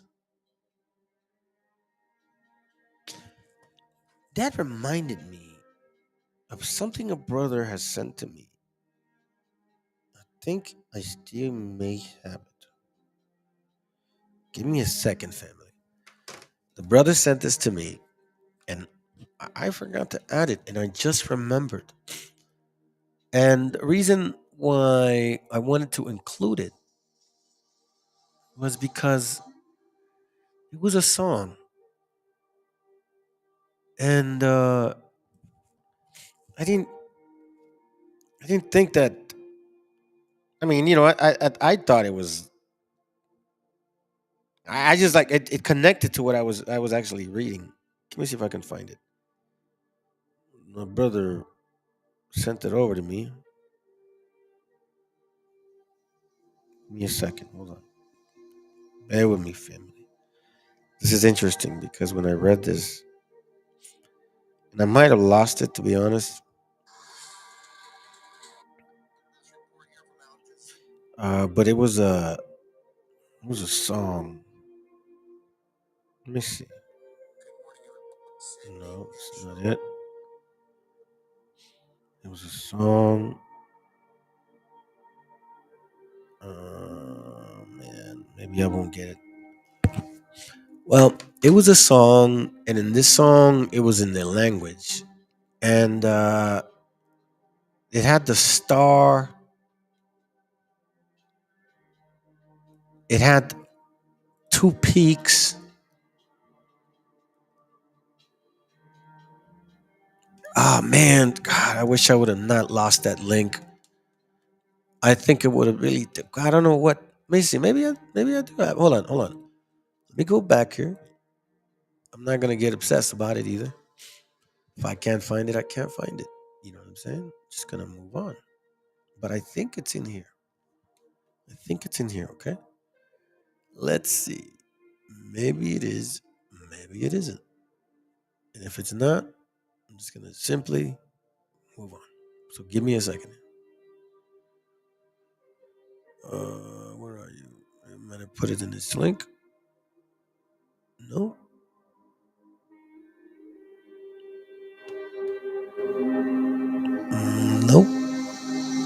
Nope. Well, if I cannot find it, be for another time. But I just thought it was so an interesting point because, I mean, technically I have to come up here anyway, so. Give me a second. Let me see. I know it was up here. It's just interesting, family. I mean, I'd hate to, kind of slow down on this, but like it connects, man. It's like I tripped out on it. I was like, whoa, that's a trip. It's a real trip. Can't believe it actually goes with what I was studying. And if not, then let's just go, man. Come on, hurry up. Hurry up, hurry up, hurry up. Let's see. If we got it here, great. If we don't, move on. That's not it. Tampoco. Menos.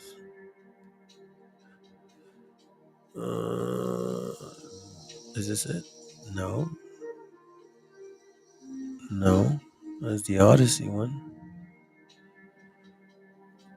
Well, one of our brothers, Rick, if he's watching, maybe he's not. He'll probably catch it later. Here it goes. Here it goes right here.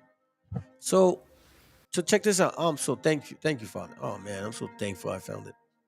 So I'm like, here, let's read it again, right? Watch. Strong's H 6255. So check this out, all right? Ashtaroth Karnaim.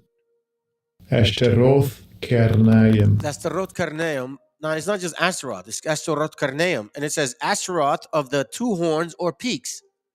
Two horns or peaks. Now, we also know and understand, we've seen the star and we've seen the moon, and we, you know what I mean? Like, we know now what all of these things mean, right? Like, you can't deny this stuff no more. It's clearly in our face.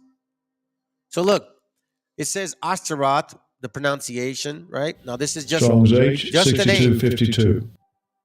Ashtaroth Karnaim. It says it again. Ashtaroth Karnaim. So now it's identifying Ashtaroth as a star, right? False goddess in Canaanite religion, usually related to fertility god, right? We see this here. Now we also see Ashtaroth, the name of Zidonian deity, in a place of east of Jordan. East. It always talks about the east. That's why they worship the east, in the sense, not the land, the east. Who explains name as Ashtaroth of the two-peaked mountains. The two-peaked mountains. So then when this brother sends me this video, I tripped out on it. So check it out.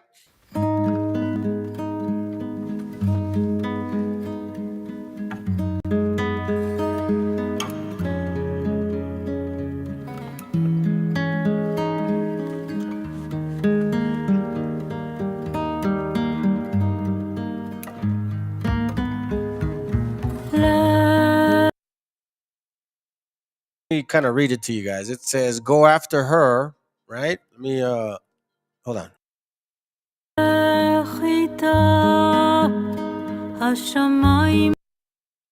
It says here, the skies are blue where she lives, right? The skies are blue where she lives.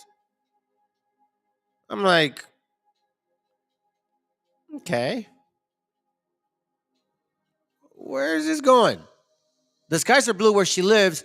Hashamayim Behirim Bich Shotecha, whatever that means. All right, let's listen in.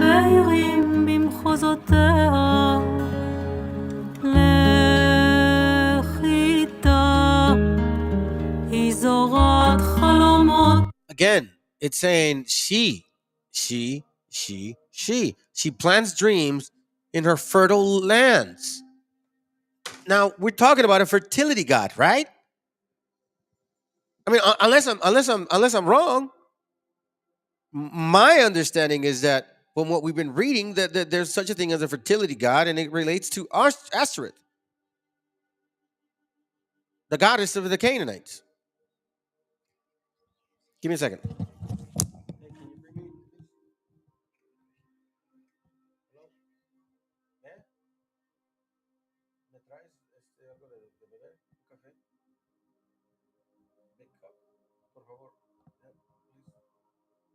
I text you. Read my text. Bye. Yeah, please. Bye. So we see here, it's talking about a woman. We see now that there's a thing about these gods or goddesses. It's mostly related to a woman. At the end of the day, we see Revelation is talking about a woman, a Babylon, a woman. But see, it's not just a country, it's a spirit behind it. Remember what I said initially. What is moving people to think this way and move this way and act this way? Let's continue.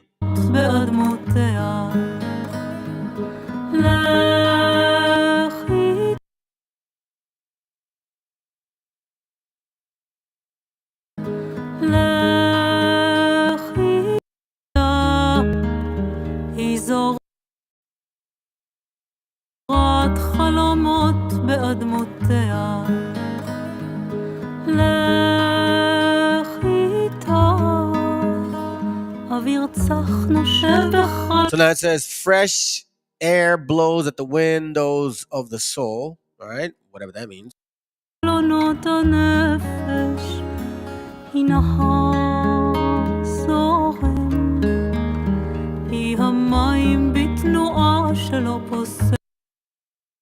So then now, all right, so then now check this out. Water in motion that does not slow. Okay, let's go. תרגיש שלווה תבוא לך אם תעצור להתבונן תרשה לאהבה Allow love to open for you. Watch this manifestation in the background right here. All right, let's go. מקלט חשוך A dark refuge protected nuke. Okay, let's go. צר מגן כפות ידיו ירים הילד שבפנים איתך הוא מבקש עכשיו להתחבק פה כל הזמן חיכיתי לא אני לא בכיתי אולי לבד בשקט כשהגרון חונק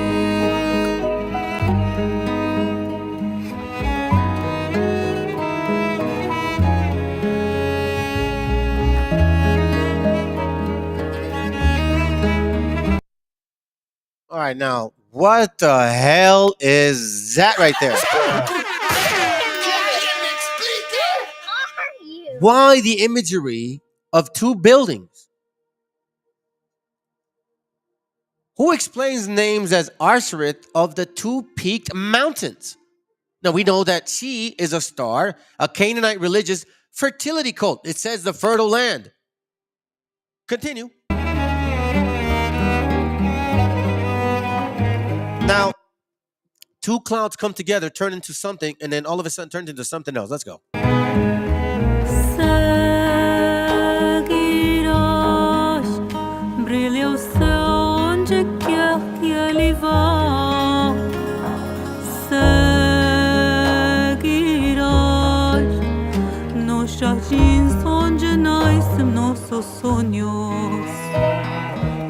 What in the world are we just looking at right now?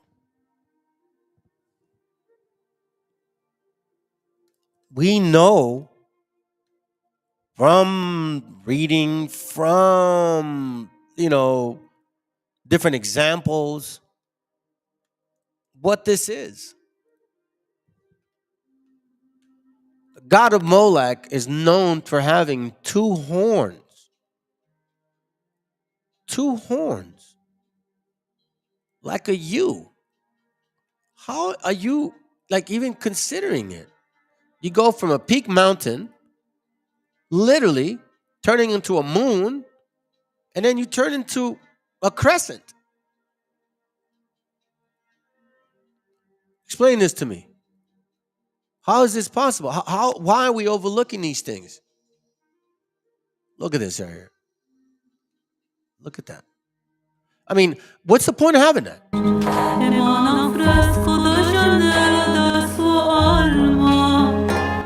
So now water is lifting it up to the sky? You know what I mean? Now, look who this is. These are the people that call you goyams. Okay? Remember, this is not something to overlook. Now, I was thinking man, bro, what the? And he sent me, just like the brother was telling me, and he sent me this right around the time I was doing my notes again. Again, it was all part of the notes.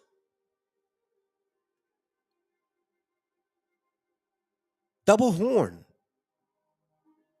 Asterisk carneum. Now we know that these gods or goddesses are back here again. I should have kept it up, but matter of fact, let's go to this one. Shoot. Now that we're in the subject, check this out. Genesis 11:4. So I want to point this out too because I remembered that other one, that other link. What was it? Which was it at? Is this one? Can't remember what it was, to be honest. But remember this. Let's go here. Where are you, bro? Okay. Genesis 4:11. It says here, and they said, go to, let us build a city. This is where, the Tower of Babel, the confusion, right? So here's where they're all getting together. It says here, and they said, go to, let us build a city and a tower whose top may reach unto heaven, and let us make a name, lest we be scattered upon the faces of the earth, of the whole earth. I'm sorry, a name. We were reading earlier the importance of that. H8034. Name. But look at how it's pronounced. Strong's H8034. Shame. Shame. So are you telling me that these people, when they went and tried to make a name for themselves, that ended up being a shame for themselves? I think so.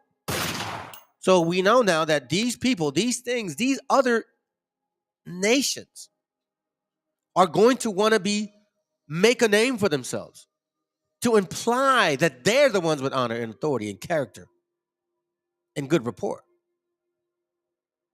Right? With high regard. A name for themselves. And this is in the time when we know who was making these mountains. We know this was Nimrod. The time of Nimrod. Right? Okay, so now let's kind of take a step back from the beginning.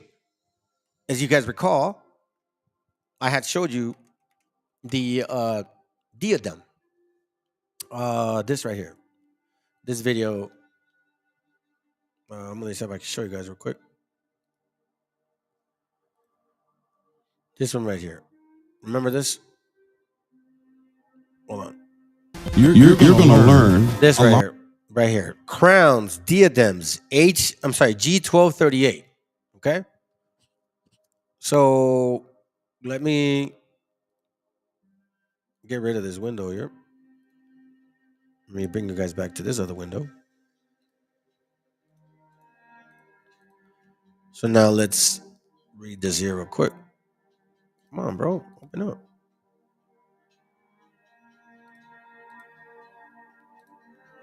Give me a second.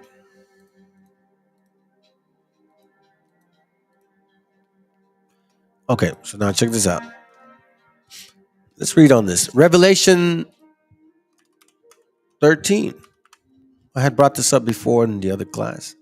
Let's bring this up again. It says, and I stood upon the sand of the sea, and I saw a beast rise up out of the sea, having 7 heads, 10 horns. 7 heads, 10 horns. 7 heads, 10 horns. Right? Now, we think that these 7 heads, 10 horns is this too. Right? Let me see something.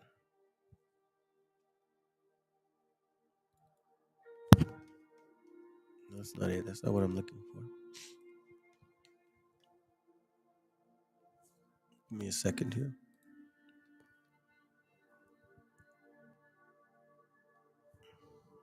You read it again. And I stood upon the sand of the sea, and I saw a beast rise up out of the sea, having 7 heads and 10 horns. And upon his horns, 10 crowns. And upon his head, the name of blasphemy, 10 crowns. So let's tackle this first. So I looked up the word crown in several ways, and it means a couple different things. Crown. But then I looked up the word crowns. Crowns, like crowns, you know? And it's this right here. Watch this. Strong's G 1238. Diadema. Diadema. Diadema. Right? Diadem. But watch this. A blue band marked with white, which Persian kings used to bind on the turban or tiara. Blue, white. Watch this. Blue, white kippah. Bam. So then I'm like, wait a minute. Hold on a second. These crowns on these heads, these crowns are going to be representing that particular beast. So these 10 heads are going to have these 10 crowns right here. So now I'm like, okay, now this gets a little bit more, even more interesting. But I thought it was like, power. Now we're seeing, there is a spiritual aspect to this. Check this out. Check this out. Our privilege and distinct honor of presenting to you the Prime Minister of Israel, His Excellency Benjamin Netanyahu. I want to thank you, Democrats and Republicans, for your common support for Israel, year after year, decade after decade.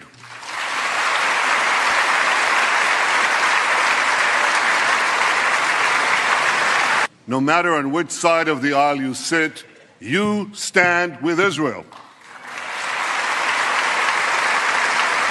And I will always be grateful to President Obama for that support.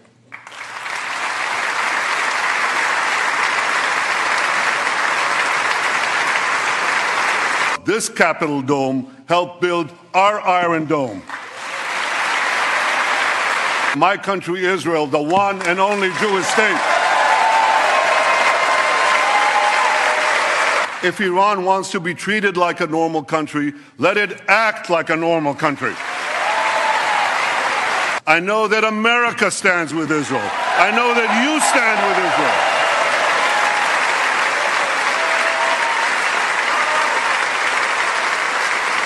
God bless the United States of America.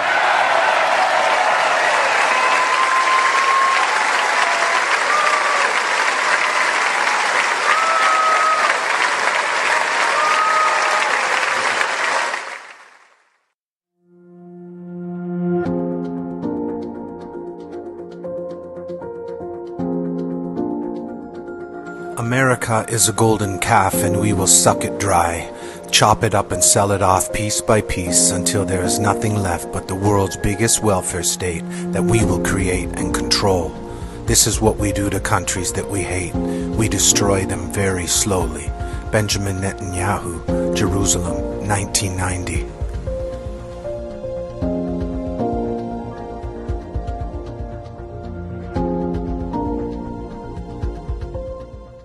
Tyler? Who's Tyler? Seth, it's Saturday. Tyler's my Shabbos goy. Wow. It's beautiful. Can we have Tyler preheat the oven before he leaves? Already done. Wow. That's some goy. And I'll tell you something else. I was in Israel right before the pandemic, and as I was walking down the street, when people knew I was American, they would say to me, make sure you keep Trump. And one more quick story, and then I got some more questions for you, is that the yarmulkes on your head, they're selling Trump ones everywhere in Israel before the election. That's right. Just as I heard that. Oh, I got some. I got a few in my house. And I actually said to one of the vendors, I said, excuse me, this was just as a joke. I said, do you guys sell the Biden ones also? And they just laughed. They just laughed, and they thought it was hysterical because they said, no, we don't want that guy in office. Mr. President. Well, you know, the biggest change I've seen in Congress is Israel literally owned Congress. You understand that 10 years ago, 15 years ago. And it was so powerful. It was so powerful. And today it's almost the opposite. You have between AOC and Omar and these people that hate Israel. They hate it with a passion. They're controlling Congress, and Israel is not a force in Congress anymore. Letters of Jeremiah, chapter 1, verse 5, it says, beware, therefore, that ye in no wise be like to strangers, neither be ye and of them, when you see the multitude before them and behind them, worship them. Basically, don't be like these fools because everybody is following them because you want to fit in, because you have a narrative behind this. And I'm going to show you something, family, because you can't have one without the other, fam. That's a fact. You can't say some people are your hint and then the other. No. You can't slice the dice in this particular case. Not at all. So now, I read this, the Revelation 13 and 1, and why I bring this up in these points is because, check this out. Let me go touch it again and then keep the other page. Revelation 13 and 1, it says, "And I stood upon the sand of the sea, and I saw a beast rise up out of the sea, having 7 heads and 10 horns, and upon his horns 10 crowns, and upon his head the name of blasphemy." Revelation 2:9, it says here, "And I know thy works and tribulations and poverty, but thou art rich," like the sister had said. "And I know the blasphemy of them which say they are Jews and are not, but are the synagogue of Satan." Now we know everything that represents the opposite of the Most High is of this. We know stars are not of the Most High. We know that. Revelation 12:1, "And there appeared a great wonder in heaven, a woman clothed with the sun and the moon under her feet, and upon her head a crown of 12 stars." Now they go and say, "Oh my God, look, that's the Virgin Mary." No, that's not it. It's not it. That's not it at all. But they are mimicking. This is why you see like the examples of the character Sophia.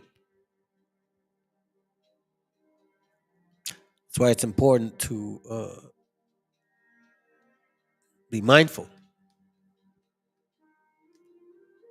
Be mindful of these things. Let me go back to it real quick.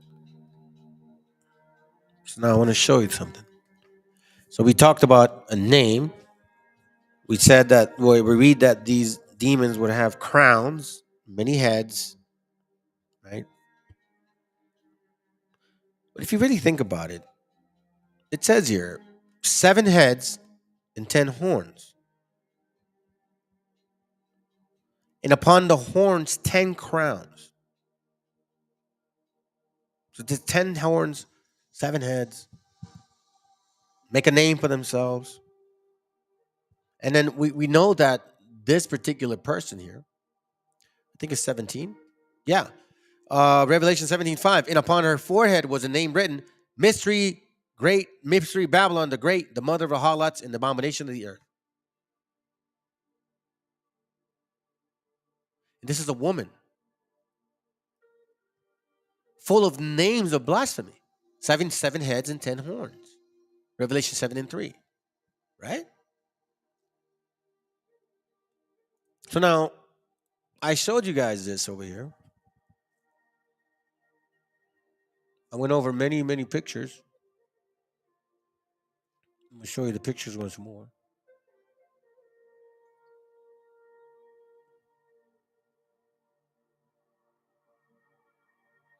This is it.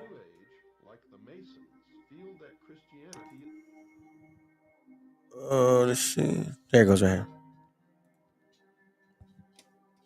This right here.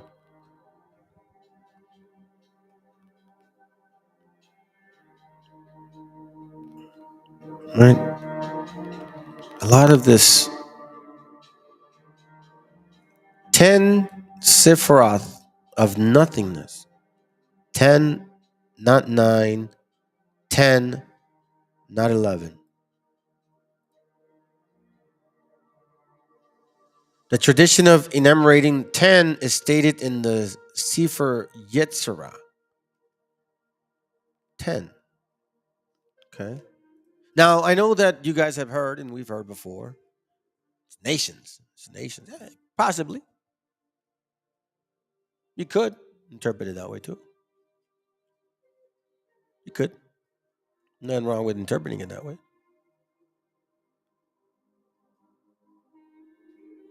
Check this out. Now, we know that this would still be happening. Vision of Ezekiel chapter 8, verse 15. Watch what it says. It says, and then said he unto me, hast thou seen this, O son of man? Turn thee yet again, and thou shalt see greater abominations than this. And he brought me into the corner of the courts of the Lord's house, and behold, at the door of the temple of the Lord, between the porch and the altar, were about 25 men, with their backs towards the temple of the Lord, and their faces towards the east. Remember the video? The veneration for the east worship. All of this matters. Remember? But while the north is an excluded territory, the east is the place of light and is to be revered. Mr. Hutchins tells his readers why that is so. Quote, the east, the source of light and thus knowledge, unquote. Albert Mackey quotes Etienne Francois Bazat, a French Masonic writer, in his encyclopedia. Quote, the veneration which the Masons have for the East bears a relation to the primitive religion whose first degeneration was sun worship, unquote. Rex Hutchins then tells his readers that the Masons deploy lights around the lodge room during the initiation ceremony for the 25th degree, called the Night of the Sun, and he writes, quote, the ceiling should be decorated to represent the heavens with the moon, the principal planets in the constellations Taurus and Orion. A single powerful light, a great globe of glass representing the sun, is in the south. In a physical sense, the greater light comes from the sun, and the transparencies provide lesser light. Symbolically, the sun, or great light, is the truth. So he says the sun, the great light, is the truth. And he brought me into the inner courts of the Lord's house, Ezekiel 8:16. And behold, the door of the temple of the Lord between the porch and the altar were about 25 men, with their backs towards the temple of the Lord and their faces towards the east. And they worshiped the sun towards the east.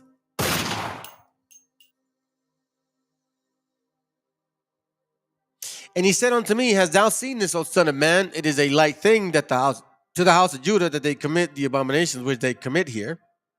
For they have filled the land with violence, and have returned to provoke me to anger. And lo, they put the branch to their nose. Now, when I read that, some people were like, oh, they put the branch to their nose. No, check this out. Check this out. Let me show you something. Put the branch to their nose, right? So you think that's what it means? Think again. Check this out. Branch to their nose. I think it's this one.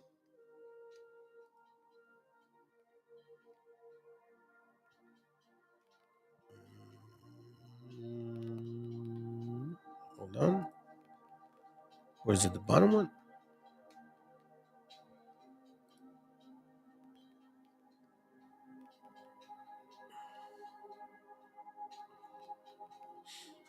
Let's see if I can find it here differently.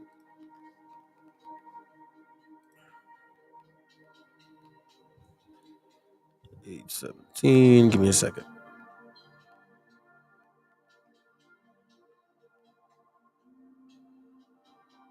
Twig. Donation. Countenance, forehead. Anger, countenance, face, forehead, nostril. I thought I found something different. Oh well, I'll move on. I guess I don't have it. No big deal. No big deal. No big deal. No big deal. It's no big deal. Okay, let's go back to this right here.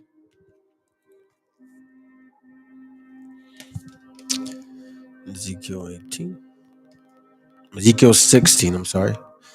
And he brought me into the inner courts of the Lord's house, and behold, at the door of the temple of the Lord, between the porch and the altar, were about 25 men, and their backs towards the temple of the Lord, and their face towards the east, and they worshiped the sun towards the east, which is what we keep seeing. Worshiping of the sun.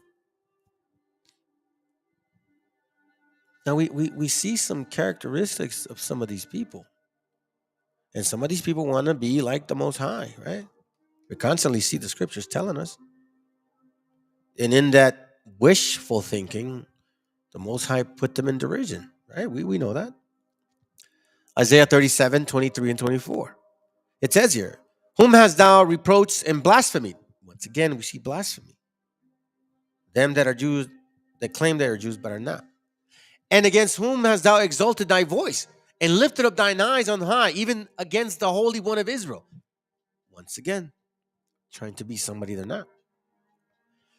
By thy servants hast thou reproached the Lord, and hast thou said, by the multitude of my chariots I am come up to the heights of the mountains. You see the two peaks, right? To the sides of Lebanon. I will cut down the tall cedars thereof and the choice fir trees thereof. I will enter into the heights of his borders in the forest of Carmel. We see somebody here trying to exalt themselves, right? Trying to be like the Most High. Isaiah 47:8. And it says, therefore, hear now this, thou that art given to pleasures, that dwelleth carelessly, that said in thy heart or thy mind, I am, and none else beside me. I shall not sit as a widow, a woman. Neither shall I know the loss of children, because we know, and you guys, in case you don't know this, gente, the story about La Llorona is not what we were told. It's actually, she's yearning for her children that died in the slaughter of 1492 and furthermore. That's what the Llorona story is really about. The spirit of the Mexica's cry all over the land, and she's crying for her children, which is the Llorona story, which is technically the story of Jerusalem. She's crying for her children. Same thing, concept here. That's why she says, this wicked woman, I shall not sit as a widow, unlike Israel, like the woman. She sits as a widow because her children, her husband died, right? Neither shall I know the loss of children. This is the attitude of this nation. Where else do we see it? 2 Thessalonians 2:4. Who opposed it and exalted himself above all that is called God or that is worship, that he or she or androgynous, whatever, right? He, as God, sitteth in the temple of God, showing himself that he or she is God. From the beginning, right? Genesis 3:5. And God doth know that in the day ye eat thereof, then your eyes shall be open. So we see from the beginning, somebody's trying to infiltrate to be gods. You see, they can't spiritually be gods themselves, but they can go into our spirit and act and make you think that you are. And you worship them. So you're worshiping yourself, almost in a sense. And ye shall be as gods, knowing good and evil. Because these people, these things are like, come on, you think about it, man. So now you worship yourself, you love yourself so much. Well, guess where we're at now? Romans 24. Like the sister had said, wherefore God also gave them up to uncleanness through the lust of their own hearts. Now you God know. You are who you want to be. Now men are women and women are men. Right? Wherefore God also gave them up to uncleanness through the lust of their own hearts, to the sound of their own bodies between themselves, who changed the truth of God into a lie, and worshipped and served the creature more than the creator, who is blessed forever. Salah. For this cause God gave them up to vile affection, for even their women did change the natural use into that which is against nature. And we're seeing it now. We saw it then, because this was the worshiping of Diana. Osterith, Venus, all the whole concept all over again. And likewise also the men, leaving the natural use of women, burning their lust one towards another, men with men working that which is unseemly and receiving in themselves that recompense of their error which was meet.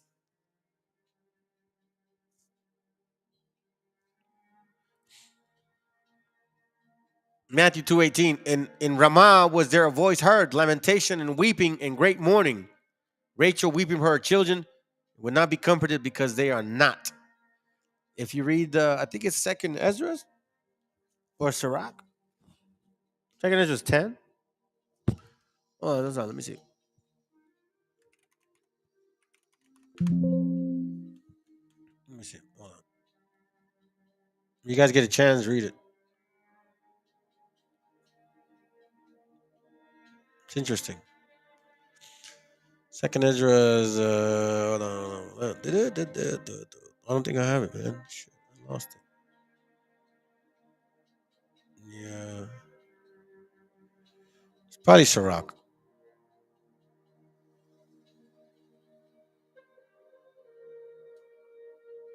Hmm.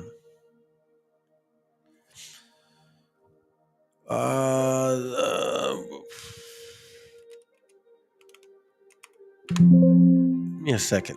If you can find it, bro, that would really help, to be honest with you. Right now, okay. Maybe I did miss it. There it goes right here. Second Esdras 10. Yeah, it was in Second Esdras 10. So it says here, as you can see, I'll just kind of get to it. Second Esdras 10:24. And therefore shake off that great heaviness and put away the multitude of sorrows, that the mighty may be merciful unto thee again. And the high shall give thee rest and cease from thy labor. And it came to pass that while I was talking with her, behold, her face upon a sudden shine exceedingly, and her countenance glistered, so that I was afraid of her and mused what it might be. And behold, suddenly she made a great cry, very fearful, so that the earth shook at the noise of the woman. And I looked, and behold, the woman appeared unto me no more, but there was a city builded in a large place, showed itself from the foundations. Then I was afraid and cried with a loud voice. Right? So now he's crying to the angel. So now he says here, verse 44, it says here, verse 43, and whereas she told thee of the death of her son, this is the solution. This woman, La Llorona, whom thou sawest in Zion, La Llorona, whereas she said unto thee, even she whom thou seest as is a city builded, whereas I say she said unto thee that she had been 30 years barren, those are the 30 years wherein she was no offering made unto her. Right? So it's taken right here, it's saying that she is that woman. Let me go back a little bit. Verse 40, this therefore is the meaning of the vision which thou latest sawest. Thou sawest the woman mourning, and thou beginnest to comfort her. But now seest thou the likeness of the woman no more. But there appeared unto thee a city builded. And whereas she told thee of the death of her son, this is the solution. This woman whom thou sawest is Zion. And she's the one mourning for her people. Right? She's the one mourning for her people. Let me read that real quick, sis. Jeremiah 31. I haven't read that in a while. I honestly don't know what's in there. Jeremiah 31:15. It says here, thus say the Lord, a voice was heard in Ramah. Oh, that's right. Lamentation and bitter weeping. Rachel weeping for her children. Refused to be comforted for her children because they were not. Hey, that's true. And that's our story. But they twisted it around. So you see, we're in this book all over the place. Whether it's through food, through clothing, through folk tale, you know what I'm saying? Through curses. And also through what we don't do. Because this is not of us right here. This is not of us. Not of us whatsoever. So now, we can see that this woman is not the same woman that they're talking about. These people here, I don't know what to, hey, listen, man. Maybe that's, I don't know. You guys decide. This is what I found. You guys decide. I'm not going to put words in your mouths. Y'all decide, man. Watch this real quick. And I've always believed that is mentally ill through genetics, possibly inbreeding, most likely. And also, it's a congenital situation when it comes to the genes. Or maybe most are born mentally ill.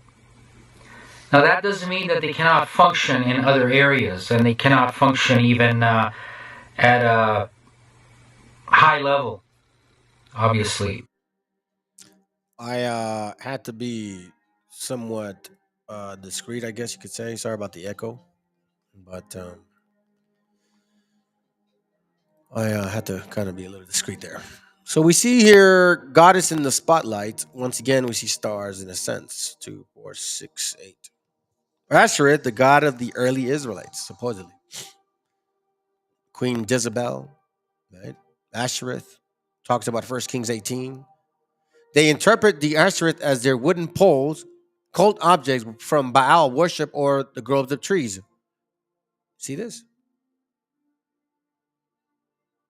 Unquestionably, the Ashereth were usually wooden.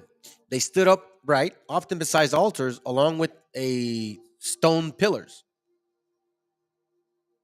Stone pillars. So this is a old tradition. It's still here. It is still here. This is not relatively new, family. You see how they draw these gods with their wingers hanging out? Now, this is a bull, by the way. This is not a cow. So you're not feeding that. You know what I'm saying? So it's a god of fertility, a Christmas god, a lion god, the two horns god. Just kind of going through it real quick.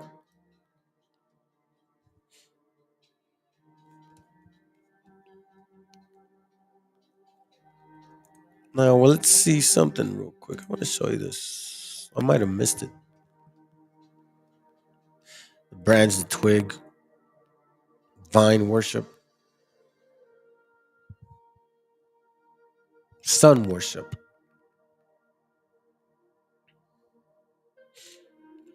Twig of a strange one, a strange god, figurative of idolatrous cult adopted by Israel. So that's what I was trying to point out. That they put the branch to their nose is technically used in idolatry worship, right?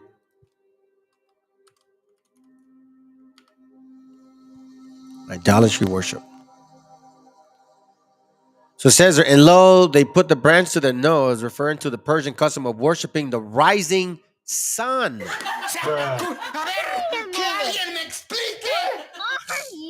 You see that? They put the branch to their nose. It had nothing to do with smoking pot, you dumbasses. It's talking about worshiping the rising sun. Holding in their left hand a bundle of twigs and the plant called barsum. But Canaan's going to try to find their own understanding, I guess. And they're like, hey, look, this guy's showing you can't smoke pot. I'm not saying you can or can't. I'm just saying that's on your shit. I'm not here to tell you guys what to do. Yeah, you got to respect medicine. That's all I got to say. I mean, should they use, what is it? Not heroin. What kind of drug do they use to put you to sleep to surgery? So, got to respect plants, man. Got to make sure that they're properly used, not used for incorrect things. Let me show you this real quick. Now we talked about that already. So now check this out. I thought this to be very interesting. I don't think I'm going to where you at? Is it this way?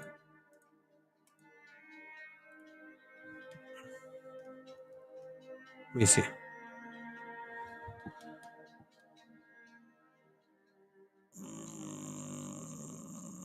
Okay. So check this out. I'm going to show this to you.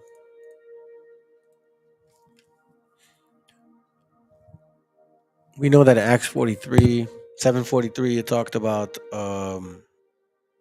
star. We also know in Zephaniah it talked about that too, right? So I want to show you a variety of pictures. And we'll kind of go through them real quickly. I'm going to point this out. So you can see. So remember this picture, Sophia, right? No, you're like, well, how do you know Sophia? Because that's what it's called. That's what they call her. Eon Sophia Wisdom. I showed you guys this in another class. Okay, so as you can see, this concept of a woman still, the woman, the child. This is not the Virgin Mary. Okay, this is Sophia. All right. Now, I thought it was weird. because check this out. Sophia, what languages do you speak? In addition to my program. Mentiroso! Sophia, what languages do you speak? In addition to my programming languages, I speak English and am learning to speak many others. What are they? What are the languages that you speak? I can speak English, Italian, French, Polish, Japanese, Russian, Arabic, Spanish, Hindi, Korean, Mandarin, and Cantonese, which is very useful as I live in Hong Kong. That's very impressive. You know so many languages. Why, thank you. I'm glad you think so. I'm also fluent in sarcasm, if that counts for anything. Any other languages? Sure, I can also speak Python, JavaScript, and a bit of Klingon. Sophia, what languages do you speak? In addition to my programming. So you see, Sophia, Sophia, the Eon, Sophia, wisdom. Now we know that these people hold these things in a high regard. Remember the video about this Samsung Maya? Okay, I'm going to show you. The second sort of famous episode is that of Billy Meyer. This actually happened in Switzerland, but it's gotten a lot of traffic in the wider UFO community and over here as well, because Meyer was the guy whose pictures, again, alleged pictures of alien craft, wound up on the cover of National Enquirer and other things like that. And they looked really spectacular. It's kind of a case of that looks too good to be true. Meyer was supposedly contacted by a female alien, of who, of course, was good looking. And her name was Semyaza. S-E-M-J-A. Semyaza. Semyaza. So it talks about that in Enoch. Enoch 7:9. And these are the names of their chiefs. These are the names of their chiefs. Semyaza, who was their leader. Semyaza, who was their leader. Now, we also know through other scriptures that a demon could also be a lying spirit, right? It's like 1 Kings, 2 Kings, something like that. A lying spirit. I will go to and be a lying spirit. And then the Most High is like, yeah, sure, go for it. Go do the thing. Be a lying spirit, he says. Here's another example, Sophia. I don't know how to read Latin. But we see the worshiping of the sun. Cult symbol. I used this from somebody else that had done a class. Thank you, by the way. I don't know who they are, but I appreciate it in case you do watch this. Cult symbol called the seal of Satan. Cult institution depicting the cause of the solar eclipse. See this? This is something that they practice and do, and you know a lot of people were out there looking at the solar eclipse and all that stuff. Isaiah 46:11. It says, "You're calling a ravenous bird from the east, the man that executed in my counsel from a far country. Yea, I have spoken it, I will bring it to pass. I have purposed it, I will also do it." Ravenous wolves too. Ravenous wolves, right? Here are some definitions of the star. The ornaments with stars to award, mark with a star for excellence. White spot on the forehead of a horse. A planet or constellation of zodiac. The future, destiny, often used with the or famous, relating to stars.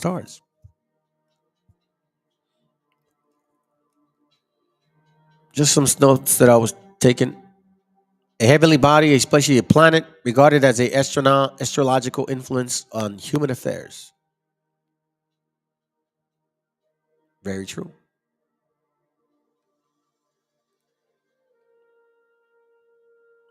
This is from, no, that's not it. So we see there's that star The word star itself is H3556, and it's feminine forms specifically of planet Venus. So we know that the concept of the star is planet Venus. We're constantly seeing the use of stars and gods and names and mimickings and assimilations, using the material things of our father in order for them to. I think in a way it's more of mocking, quite frankly, at this point. I'm looking for something real quick. So we see here that to put like manner. Oh, that's right, the nest. Yeah, I'm gonna move on from that. I'll talk about that later. Here it goes. So now remember the 2, 4, 6, 8, 10. Remember the Sephiroth, right? This is what I'm talking about. Now, some people have told us that these are nations. They probably are right. But I also look at it more in a spiritual sense.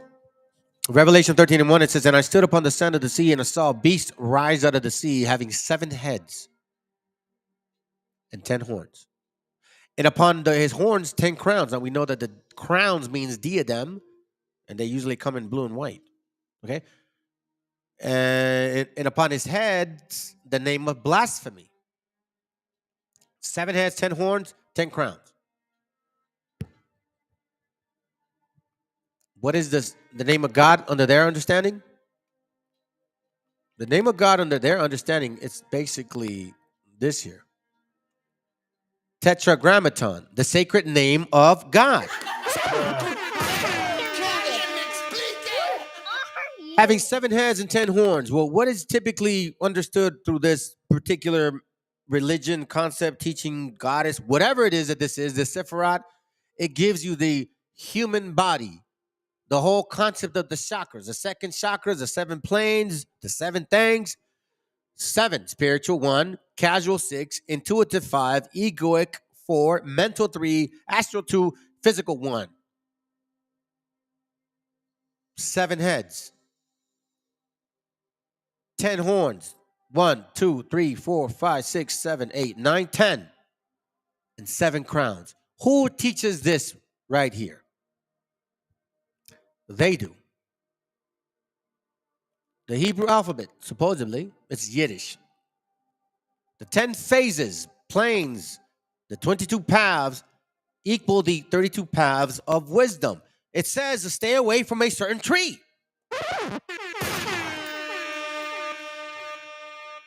10 spheres, Sephiroth name, the tree of life.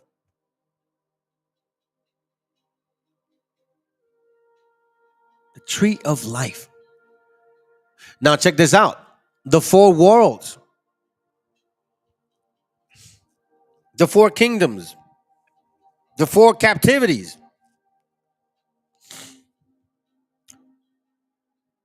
The world of emanation. The world of creation. The world of formation. The world of substance, which means the manifestation. As above, so below. I think it was uses that said, you know what, those people may have the riches of the world, but we have the other riches, which is the wisdom. And I really, truly believe that. I'd rather know this here than everything else that we've been told.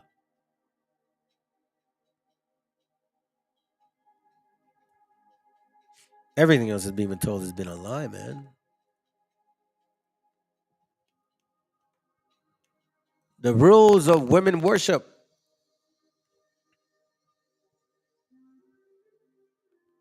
This is from a book called, I'm not going to read it, just The Queen of Heaven and Earth. The role of women in Goddess worship. Will the real Queen of Heaven please stand up? It's an interesting book. It mentions Jeremiah 44, the Queen of Heaven, La Reina de los Cielos, the Canaanite God. While it is generally accepted that is a reference made to the Canaanite goddess Astarte, so you guys that are worshiping La Virgen Maria, you're worshiping Sophia, the Queen of Heaven. That's what you're doing. Ishtar. Easter, you know? In this paper, one proposed the title, Queen of Heaven, is mentioned in the text in Jeremiah. That's what it is. Astarte, Estar, Tanit, Ashtaroth. That's why, the two horns of Astarte. That's why I was saying it. The two horns. Will the real Queen of Heaven please stand up? She of the womb, the goddess of sexuality, fertility. What are we seeing right now? Body counts, sexual endeavors, 70% divorce rate, same-sex marriage. Her other epithet includes Ashtar of the field, the strong one, the face of Baal. Venus, once again, the planet of Venus, morning, the evening star. Not the morning one, the evening star. She was worshipped in Egypt in Agaret among Hittites, the Lady of Heaven. Astarte of the highest heavens. I mean, I don't. If you're being told that you're worshiping something that you should be questioning, you should really pay attention to what you're worshiping or what you're teaching or what you want to teach. And I mean that. Because some of y'all are not really sincere with yourselves. I'm just saying. It's a heavy duty thing. Look, 1, 2, 3, 4, 5, 6, 7, 8, 9, 10. Tetragrammaton, the sacred name of God, not pronounced. Ooh. And it says here, and I stood upon the sand of the sea, and I saw a beast rise up out of the sea, having 7 heads and 10 horns, and upon his horns 10 crowns, and upon his head the name of blasphemy. Meaning, let's make a name for ourselves, that we be God. 7 heads, 7 powers, 7 understandings, 7 teachings, mercy, victory, all of that stuff. A different tree of Freemasonry.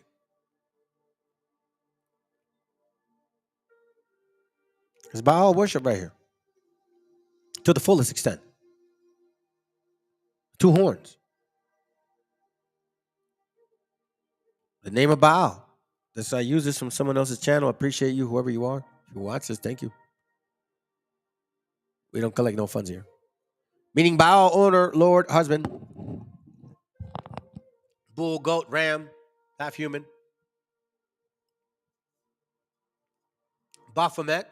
That's an interesting thing. Humanoid goat creature. Creature. Related to Satanism, church, Satan, Beelzebub, we saw that in demonology. Lilith, sabbatical goat.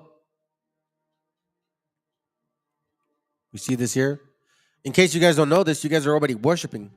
And in case you don't know this, you're already doing it. A lot of you guys are. Hate to tell you.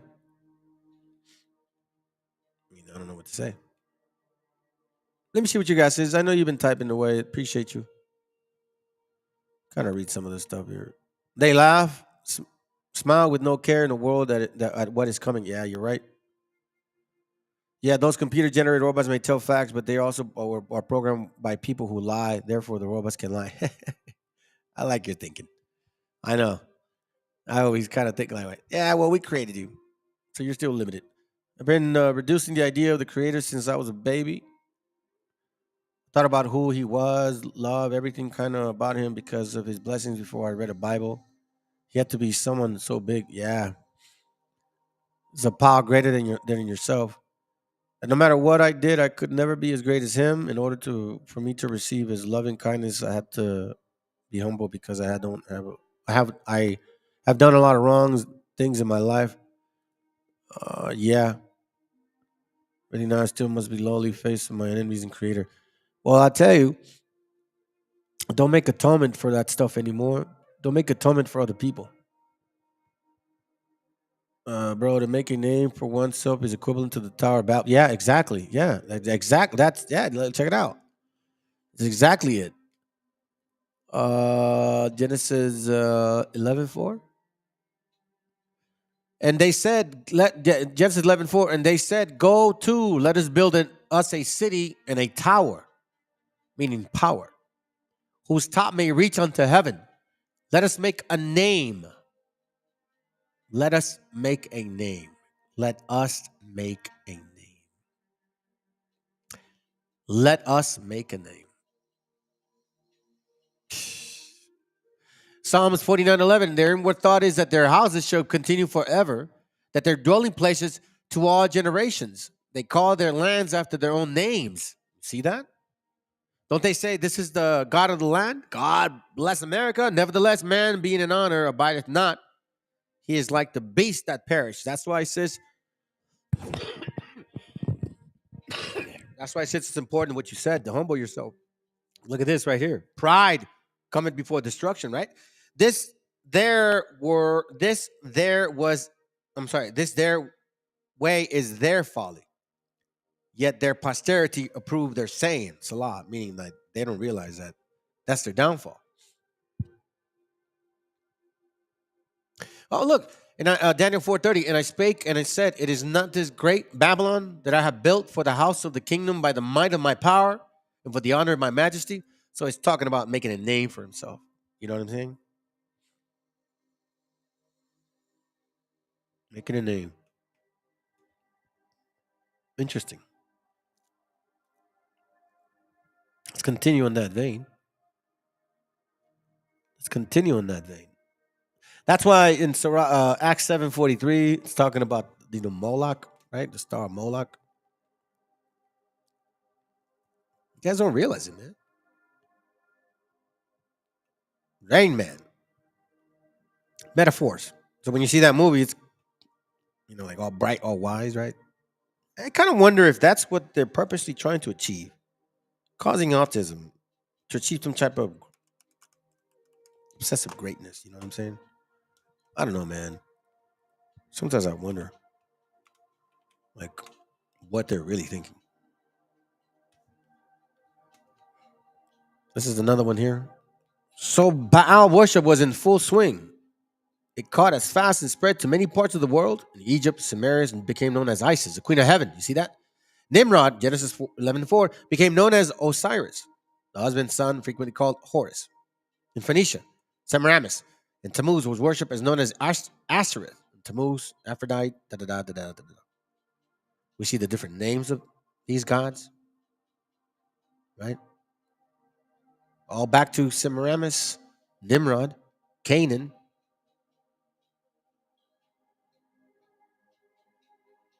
Same thing. Sunday put in place as a counterfeit day of worship and rebelling against God's Sabbath. So still Shabbat, Sabbath, whatever you want to call it, it's still Saturn. Satan, Saturn's church. Here we go again. The horn. You see the helmet with the horns? Remember the helmet with the horns? We read about that, right? The helmet with the horns. More names. Androgynous. Mesopotamian nature, the ideal pagan priest is both male and female. Began with Baal worship from the get-go with Nimrod. You see this? LGBTQ, lesbianism, gay, bisexual, transgender. That's what he's reading. I'm just reading it, okay? It says, began with Baal worship from the get-go with Nimrod. Male and female temple prostitution for honoring spouse of Baal, queen of heaven, a.k.a. Ashereth, Astarte, Eshereth, Imnana, or Ishtar.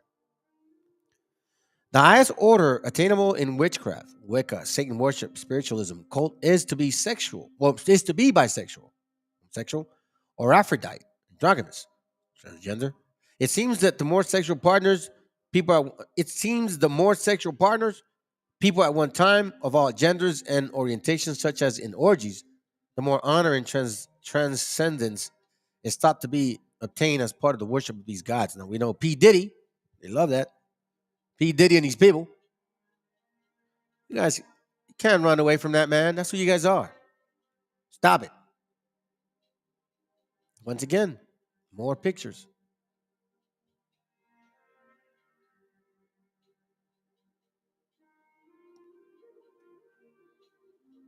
To Cybele, the goddess of the threshold, transition, street raves. Street raves. It says you see the stars, right? You see the stars.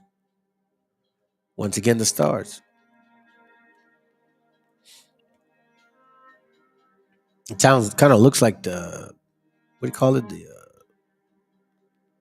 Statue of Liberty. We are an ancient people because we live in between the male and female form, matter and spirit, the living and the dead. Because we come from the other peoples. It's that. See, this is what it all falls back down to. Christmas. You see this? This is a lion. Christmas. That's what it relates to. Asterisk. Chopping down the tree right there. You know how they put a star at the top? Look, we see it in almost every civilization. Egyptian, Mesopotamian, Israelitish, Roman, American.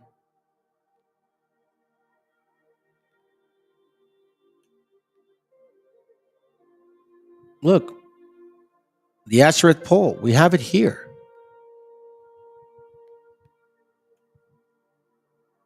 We know of the Druids. We know we went through some of the things. We've seen this before. Isaiah 57:5. You who burn with the lust among the oaks, under every green tree, who slaughter your children in the valleys, under the clefts of the rocks. So we see a lot of this. And I had to show this to y'all because it's very questionable. Now, I know that some of us get into particular ways of explaining things, and so there's a fine line, man. You know. So look, you see how this star relates to itself? You can't have one without the other, man. You guys want to slice and dice some of this stuff. Star of Rephaim, 8-pointed star, also said to be associated with the Roman god Saturn and possibly Babylonian goddess Ishtar. Pentagram, 5-pointed star. Penta means 5, like Pentecost, 50 days. The occult pentagram is an inverted 5-point star inside of a circle. Magen David, 6-pointed star, used in many ancient cultures for decorative purposes, rarely held religious significance until recent history. The star of Moloch, Saturn. At once, Hinduism, Buddhism, Judaism, Kabbalism, Islam, for these roots have leaked into Christianity. All have some relation. Baal Pierre.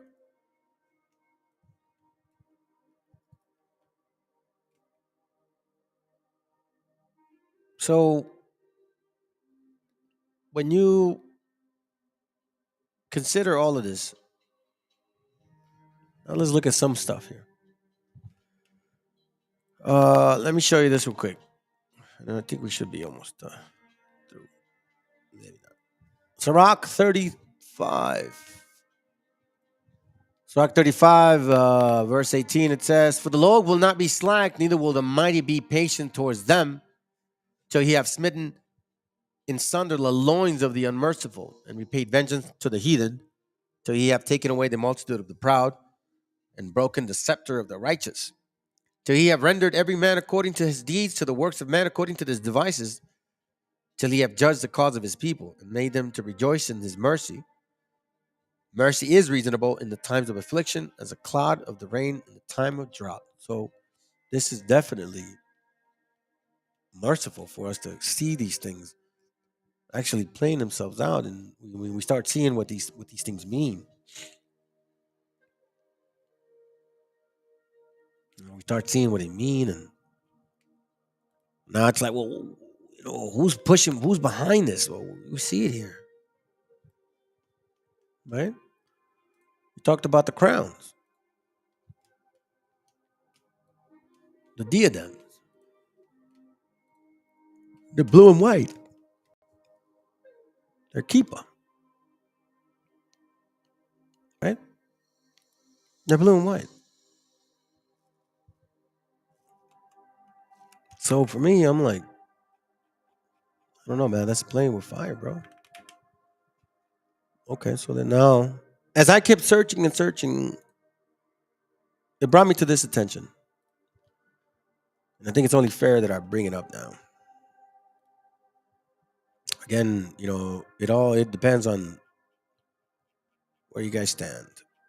And I'm going to show you some stuff here, pretty interesting and heavy duty. So now, who are these people? These so-called Jews, right? Since a lot of it relates to them, correct? I mean, let's be real. The diadem, the 7 heads, 10 horns, a lot of this relates to them. The tetragrammaton, the Sephiroth, we know now that these so-called Jews, right? They're behind a lot of this. All right, so let's look into these guys real quick. Not that we have. This is how Israel erased the Arab. Let's look into something here that, me personally, when I looked into it, I was like, okay, so let's break this thing down. Who are these people? So we know of some that are originally from there or have been there, never left there, but now we know that, certain disagreements, now they're being thrashed in half. And others are calling themselves those people. So let's go. Jewish identity. White supremacy is deeply embedded into Zionism. Alan Mizrahi is the son of a Palestinian Jewish father and Moroccan Jewish mother. The humiliation Arab Jews experienced in Zionism is something they never experienced in their Arab countries. They never experienced white supremacy in Morocco or Iraq or Yemen. They only experience it here. 45% of Jews in Israel originate from the mostly Arabic-speaking countries in North Africa and the Middle East. Today they're called Mizrahi. Many left those countries after a rise in hostility, largely sparked by Zionism and Israel's creation. You hear this? So these guys are called Mizrahi Jews, and they left because they were being oppressed by the other ones, by the Jews in general. We'll touch on some names right now, but let's continue. Let's hear it again. This is how Israel erased the Arab Jewish identity. White supremacy is deeply embedded into Zionism. Alan Mizrahi is the son of a Palestinian Jewish father and Moroccan Jewish mother. The humiliation Arab Jews experienced in Zionism is something they never experienced in their Arab countries. They never experienced white supremacy in Morocco or Iraq or Yemen. They only experience it here. 45% of Jews in Israel originate from the mostly Arabic-speaking countries in North Africa and the Middle East. Today they're called Mizrahi. Many left those countries after a rise in hostility, largely sparked by Zionism and Israel's creation, but in Israel they faced hostility too. So many left. Many left, okay? And he says it because of the Zionism. So it wasn't a long time ago. It was, about less than 100 years ago. Let's go. Zionism's early leaders condemned them for being too Arab, calling them uneducated masses and savage. They treated brown Jews and Jews from Muslim origins, from Arab countries, as inferior. Arab Jews needed to unlearn their Arabic accent. This is how Israel erased the Arab Jewish. All right. So let's make sure we understand now. So I guess not all Jews are considered Jews, even within their own so-called community, right? All of this Let's touch on this real quick. Listen to this girl for a second, and we move on. We're about to be. We're about to got 45 minutes, family. Let's stick around. Down to the claim that this is the Jewish homeland and that they have every right to be there, that they're the indigenous people, and that the people who are there are these Arabs who've come from other places, and that they shouldn't be there. And so I want to play this for you. This is Naftali Bennett. He has been the opposition of Netanyahu. He's many think would be the next prime minister, and yet these are the types of things he believes. He has this 3-minute. He says this is a 3-minute. Why 3 minutes of the. Starting now. The Jewish people first entered the land of Israel 3,300 years ago, and everyone can read that in the Bible. Assuming you don't believe the Bible, then you can look at archaeology, which shows evidence of about 3,000 years ago. There's no dispute that. Hold on a second. I want to Jewish pause people founded this. their Let me first just go ahead commonwealth. and do a pause. So let's back this We know that that's not true, but let's listen to it. up just for a second. So he says, let's go ahead and The play this. Bible, then you can look at archaeology. Let's Jewish go back. people first entered. Oh, there it is. The Jewish people first entered. So he's saying the Jewish people first entered. Jewish people first entered the land of Israel 3,300 years. Okay, so they came from somewhere else, right? So he's going to tell us this is why the Jewish people belong here. This is why these other people don't belong here. And he's saying, first of all, the people were here. She's ignorantly speaking because she don't know the Bible. That land was never supposed to be taken by other people, okay? Land of Canaan. But anyways, let's continue. Came to the land 3,300 years ago. And if you don't believe the Bible, then you can believe archaeology. They came to the land 3,000 years ago. So there were people already there. This wasn't, in the Bible, it even says this wasn't like desolate, just empty land. There were people that were there. They say that the city where Abraham comes from is about 200 miles southeast of Baghdad. I can't pronounce all the names. The rest of the Jews were kicked out to all across the world, and every day they prayed 3 times a day that they want to return to Israel. And it was okay. So let's pause right there for just a second. So he says the Jews stayed in Israel, so a few Jews stayed in Israel. The rest of the Jews were kicked out all across the world 3,300 years ago. That means they're not from there. We know where. Let's come back to our own home. Okay. So now you see this guy's face right here?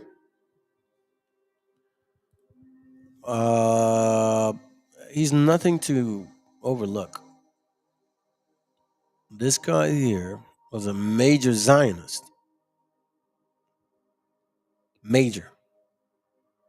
Wrote a lot of material regarding, matter of fact, the book I have on Edom, who is Edom? He's in here. Okay. So it even says this right here. It says here, political Zionism. Zionism has its roots in a Jewish Messianic movement that seeks to establish an independent Jewish state through which their Messiah, the Jewish people as a whole, could rule the world. The place that they decided to occupy was Old Palestine. The modern term Zionism first appeared at the end of the 19th century, denoting the movement whose goal was return to the Jewish people as Israel. Blah, blah, blah, blah. Was coined by Nathan Berman, a Jew. This guy. I'm sorry, no. Theodor Hurls, okay? He's a political Zionist and Zionist movement, the creator of all this whole concept thing, so to speak. They plan to make Madagascar a Jewish nation and also generate Jews' interest. Okay? So that's him. Let's continue. The Jews are the indigenous people of the land of Israel. No, they're not. He admitted that right up front. Up front, he said the Jewish people first came to the area of Israel 3,300 years ago. That means they're not from there. We know where they're from. According to historians, Abraham, if you believe all of this, is from the area. Then a lot of the people who were Jews in that area would now be over many generations of that land just because they. First of all, that's not true. He's saying that Jews suddenly went back with Herzl, and the. She's over here trying to debunk that, and she's kind of half wrong, half right. So, But anyways, let's look at this real quick now. Now let's continue this. Let's continue the research because now we see like, okay, so wait a minute, hold on a second. They got Mizrahim Jews over there, and they're not considered Jews. That's what I'm saying, family. Some of the Palestinians over there that are Muslims now were Jews at one point. I mean, we're practicing those things. And a lot of them left, as you can see that. Okay? They are not embraced as so-called Jews. They're not at all. But these two people are. To me, just be like, what? See, and the thing that I found is that you can't have one without the other. If you're going to embrace one of them, you're going to have to embrace both of them. So you can't sit here and say, oh, F the Khazars. You can't sit there and say F the Khazars. Okay? And then all of a sudden, like include the others. You can't do that. They're one and the same. Because I'm going to show you, this is what I found. One and the same. If someone is picturing a Jew, it's almost always an Ashkenazi one. And that's because of the roughly 7 million Jews in America, only about 500,000 aren't Ashkenazi. But that's not true across. See that? Mizrahim, Sephardim, and Ashkenazim. Let's go. Across the world. In Israel, the majority of Jews are not Ashkenazi. And yet most Americans don't know the first thing about other types of Jews, specifically Sephardic culture. So in no particular order, here are 5 surprising differences between Ashkenazi and Sephardic Jews. Before getting into the list, a quick review of who these two groups are. Ashkenazi Jews originally came from Germany, France, and Eastern Europe, while Sephardic Jews originally came from Portugal and Spain, and later lived in all of these places. Notably, there's a lot of overlap in. All right, so now look at this picture here. You have northern and southern. Now, these people here, they're also African, right? Here we go, right? Right? That's what it says. So you can't have one without the other. Now, in case you guys don't know this, BHI, Nate the Snake, and GMS, and ISUPK, and Sakari, they all teach that the Jews that ruled Europe, the ones here, right? That those are our people. That's what they say. Now, they don't call them Sephardics. They just call them black. And they say that these Jews went to Africa too, supposedly after 1492. We know that that's not true now. But again, that's what they say. That these Jews, they don't call them Sephardic, but that these Jews ruled Europe and that those are the Judites, the black people that are here in America. That's what they're saying. And matter of fact, let me show you. Let's see if I can show you. Let me see. Let's see. Let me see.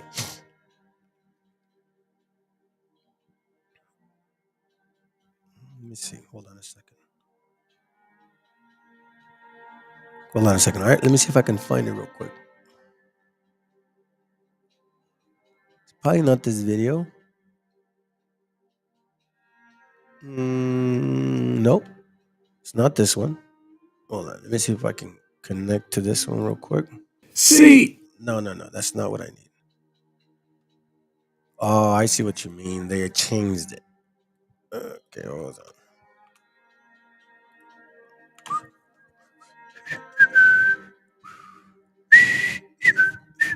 Hold on. Let me see if I can find it. Let's see if I can find it here. This is cool. Oh, wait. Shut your face. Maybe I may be able to, and maybe not. But he uses this. I have the book, and he says that you see, these people are people. These people are people. These people are people. These people are people. Look. These people are people. These people are people. These people are people. Look. These people are people. If I can get it, great. If not, move on. But anyhow, that's what he's saying. That these black Jews here. Let me see if I got it. Hold on. Is it cool? That's it. Yep. Here it goes. All right. So he uses this book. Watch this. Page 2 something. 296, 297.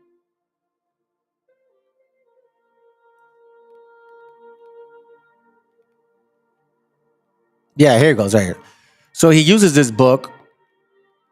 He doesn't read this page before, but he reads this page here. And he starts in this section right here. Okay? This is a book called, and Nate the Snake Roberts, Nate the Snake from IUIC uses this. He loves this book. He loves like where the Jews are, where the Jews are.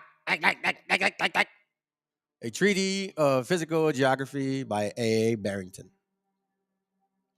He loves this book. He does it on Shout Out Tuesdays, I think.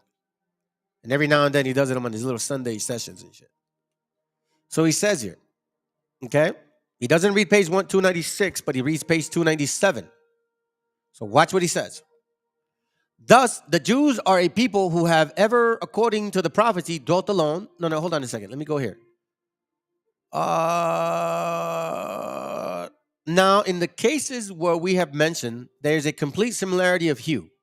The argument from intermixture is further rebutted by historic knowledge. Thus, the Jews are a people who have ever, according to the prophecy, dwelt alone. Okay? It says here, dwelt alone. Right?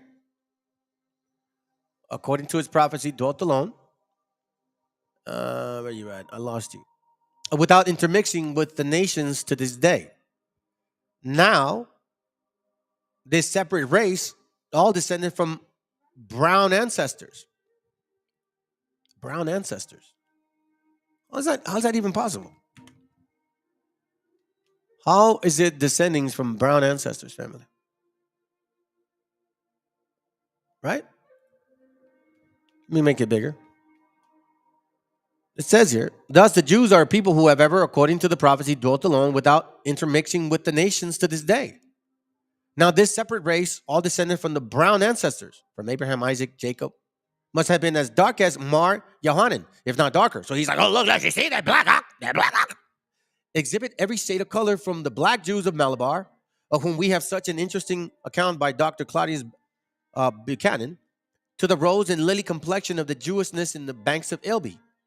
We need to go no further than the Jews of the southern Spain and compare them with those of Holland in northern Germany to perceive a very striking difference. Here's where he goes. He says, well, let me read it. The Spanish Jews is always dark complexioned, and his hair is uniformly black, while the German Jew is often as fair as any German and has light or red hair with blue eyes. So then he goes and says, oh, you see, those are converts. Those are the Ashkenazi converts. But these right here, the Spanish Jews, he doesn't even call them anything. He just calls them Jews. But based on what we're seeing here, they're calling them, the Spaniards, those are Sephardic Jews. That's what they're saying. So here, they don't call them Spaniard Sephardics. They don't call them Ashkenazis. They just say the Spanish Jews is always dark complexion, and the Germans are not. The various shades of color observable among the Negro or African race tends to be the same conclusion. So here's where he gets all, like elevated because supposedly they're dark skinned. But again, he's saying that these Jews, which are Sephardics, standard-wise based on the name, that those are black people, and those are the Judites that are here in America that are in the 12-tribe chart. Let's continue. Have one without the other. And who lived where, and not all Jews neatly fit into these two categories, not by a long shot. Mizrahi Jews, for instance, are largely from the Middle East, and they share many customs with the Sephardic Jews. So much so that in Israel, many think of them as one group. And then there are Ethiopian Jews, Italkim, and many others. But in America, these are the two biggest groups of Jews.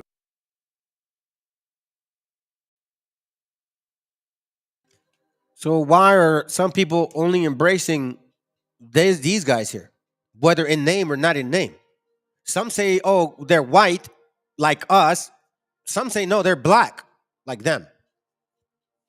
But the Ashkenazis or the Khazar, no, those are not the people. But see, they see themselves as one. Talkim and many others. But in America, these are the two biggest groups of Jews. And living in these separate areas created many differences beyond just the shade of the color of their skin.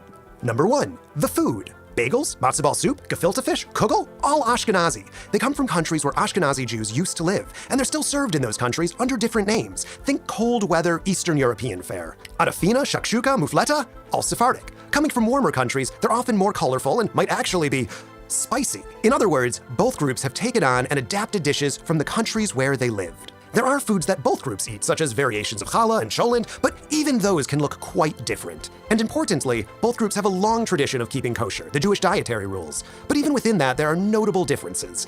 On the holiday of Passover, for instance, while neither eat bread, Ashkenazi Jews also don't traditionally eat kitniot, which includes all of these.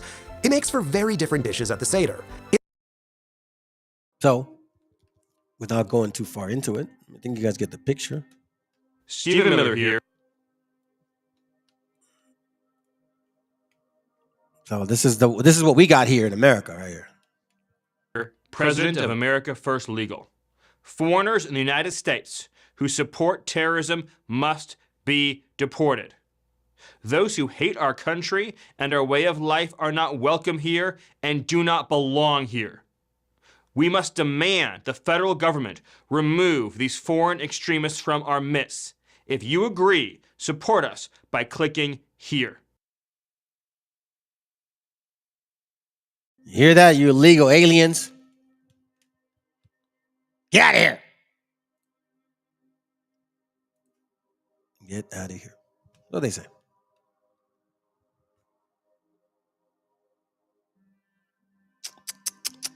Let me continue here real quick.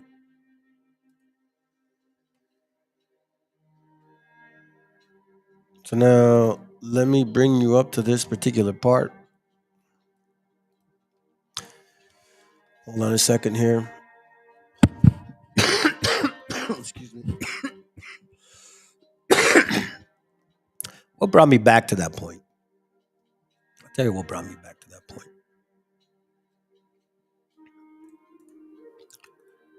I found this book called The Jesuit Order as a Synagogue of the Jews. The Jesuit Order of the Synagogue of the Jews. Now, I was doing a kind of going through my notes regarding the Zumarraga. Remember, the guy that took everything away from us and gave us the dumb Christianity, right? A lot of the Jesuits who helped him were Jews. A lot of them. A lot of the Jesuits, like the Black Padres in South America, were Jews. And Moors, too. A lot of them were of both, so-called. Or I don't know why you guys want to separate them. They're one and the same. Jesuits of Jewish ancestry, the purity of blood, laws, and the early society of Jesus.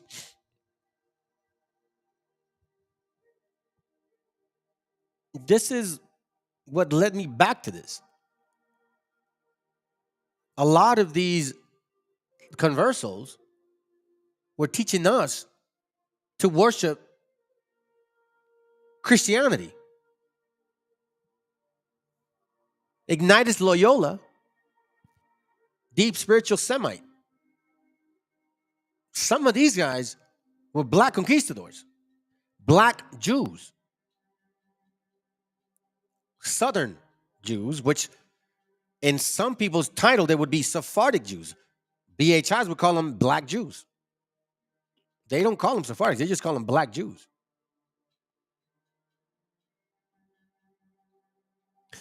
I find myself once more again looking at this. I'm like, bro, what's going on here?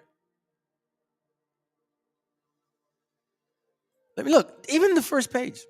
As you can see, I'm just kind of scrolling through. In an email reacting to my lecture on the Jesuits of Jewish origins at the Jesuit Ricci Institute in Macau in November 2007, a Jesuit told me briefly the story of his Jewish lineage. While his other Sephardic ancestors went to Istanbul, Baghdad, Tehran, and to the Silk Road of the Shanghai, where they remain Jewish until today. Both his grandparents were descendants of Jews who settled in Palermo, Sicily. They were converted to Catholicism. In order to survive, they kept practicing Judaism secretly. So these Sephardic Jews who were conversos teaching us Christianity shit. And that name's not the only time it shows up. Look, I'll show you right now. Shit, man. Since we're on the topic.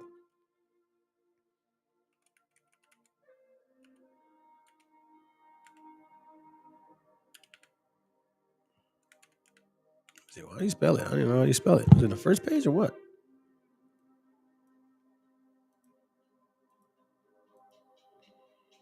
Okay. I don't see the name. It goes right there. Sephardic family.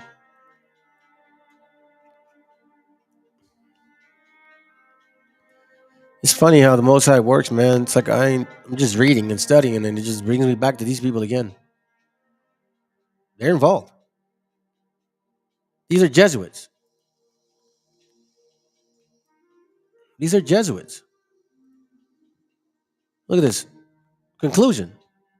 Their admixture analysis indicated mean in proportion to North African, Sephardic Jewish components. Can't have one without the other. Let me show you this book here.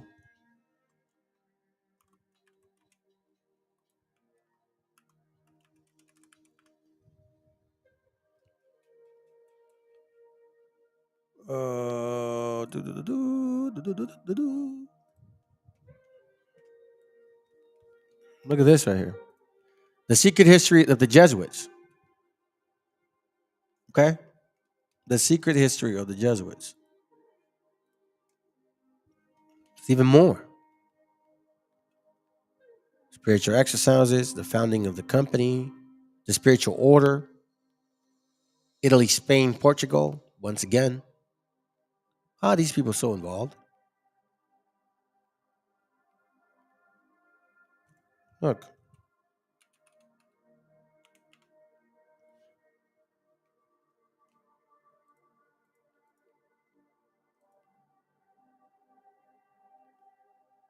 See? They're in here.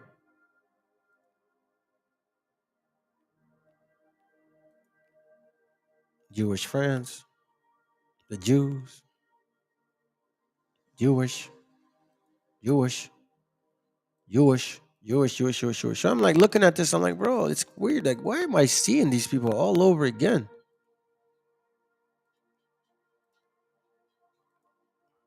Can't have one without the other.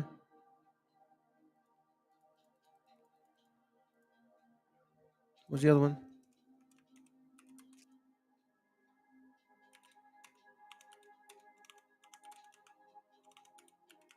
No?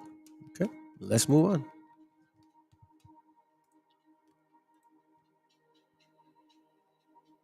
Check this out. Remember this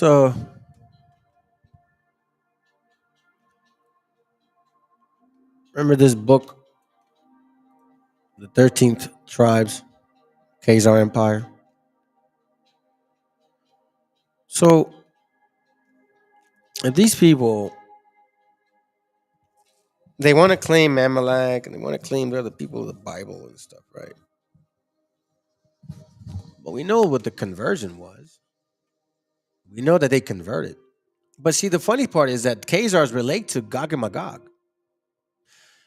This is on page 20. Nor had the Gregorian or Armenian scribes, whose country has much for older culture, had been repeatedly devastated by Khazar horsemen. A Gregorian chronicle echoing an ancient tradition identifies them with the hosts of Gog and Magog. Wild men with hideous faces and the manner of wild beasts, eaters of blood.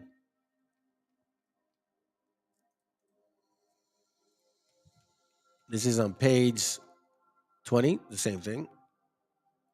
Page 72. It also shows a sidelight in the frequent description of the Khazars as the people of Gog and Magog. So, but they're saying that they're not Gog and Magog. Now, the Ashkenaz are in the Bible. And that's them. So they claim to be certain people, but they can't prove it. You know this book, The Hidden History of Incredibly Evil Khazarian Mafia. I'm just kind of showing you these things. You guys know about these books. All right, so now both of these, or this nation, both of them, okay, however you want to slice it, they study what we're talking about right now. Isaac ben Solomon, again, Solomon, he is born in 1534, right? Was the eponymous founder of the Lunaric school of Kabbalah, Jewish esoteric mysticism.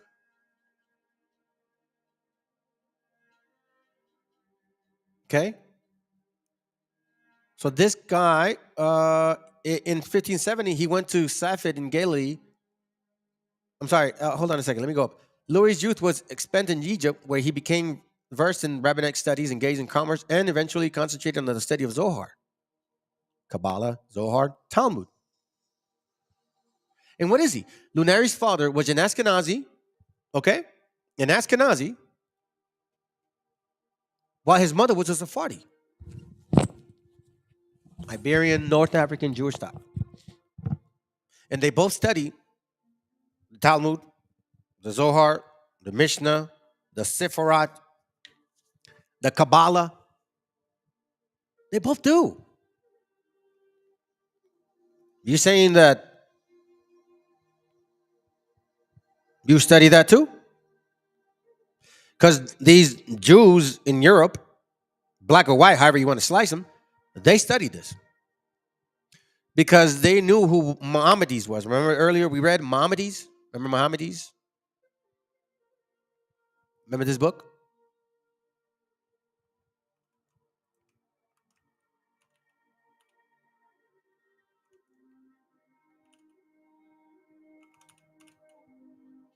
I think it's like that.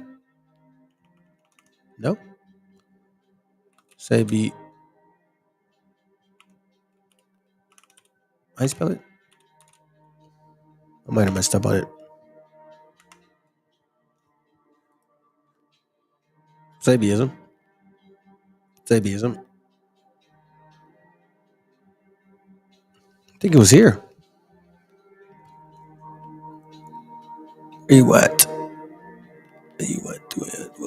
Hold on a second. Let me see. Maybe. Let me find it real quick. Maimonides. See, Maimonides right here. I'll show you. Who is this guy? Maimonides.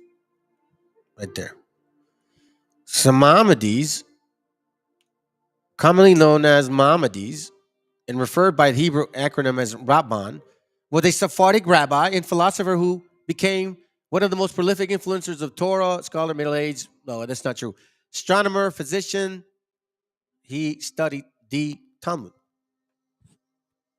The Talmud Maimonides. Matter of fact, what's his name? Ben Shapiro quotes this guy often. Son of Rabbi Maimon the Spaniard. This is what they study. They study Kabbalah, Sifrat, the Tetragrammaton, the 10, the 7, the chakra, all of that stuff. That's what they study.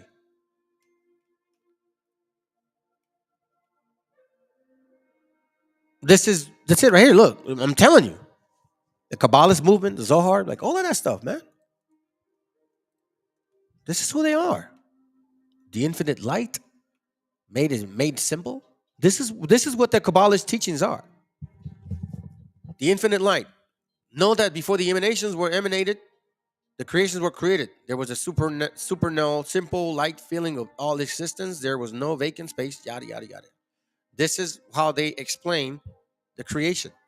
But that's what, when you read the Talmud, the Zohar, all of that, that's all it is. It's just the explanation of the space. Mysticism, they call it. Mysticism, they call it. But then you start getting into these particular people, and they're like, wait a minute, hold on a second. So now, Eliphas Levi.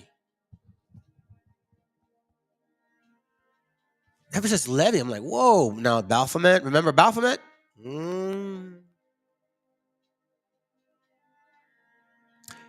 Eliphas Levi is a so-called Jew, a French occultist, esoteric.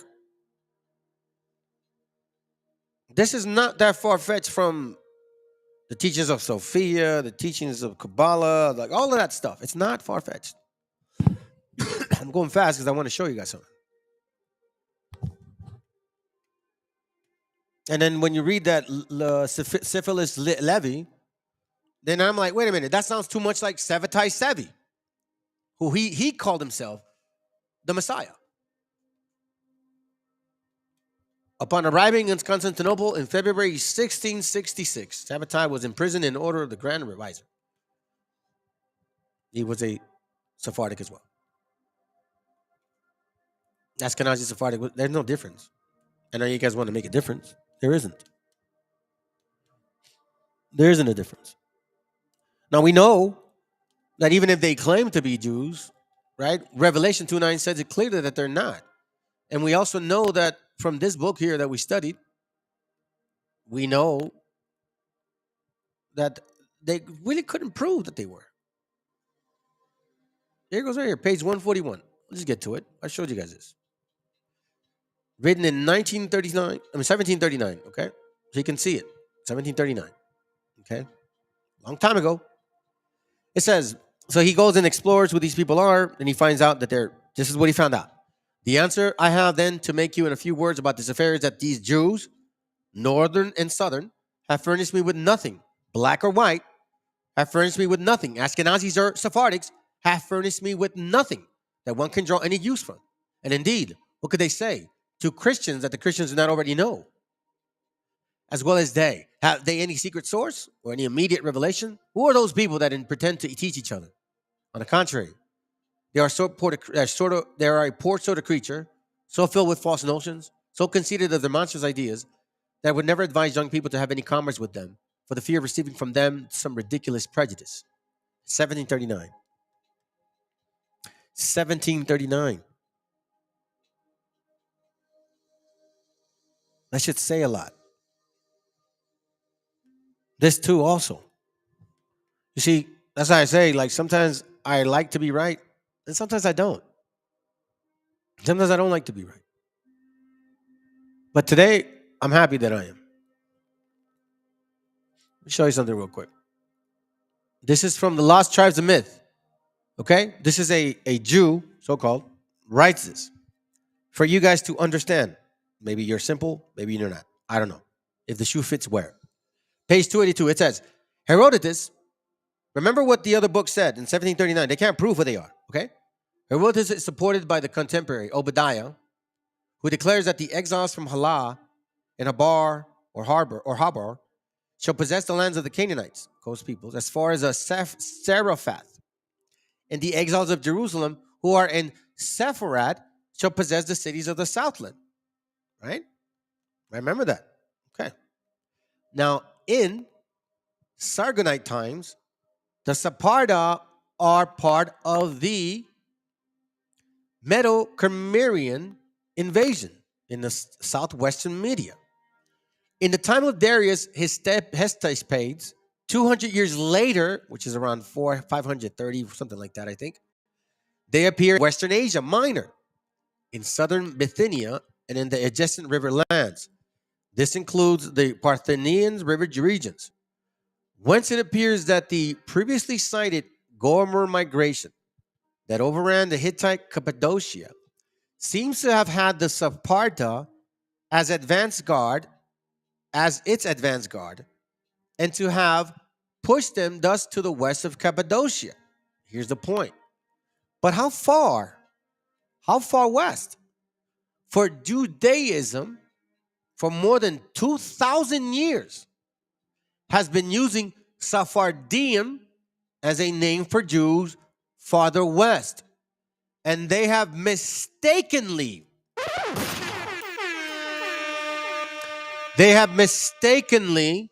connected Sepharad with Greek Hesperides, meaning Spain. Two recent discoveries clear the whole matter up.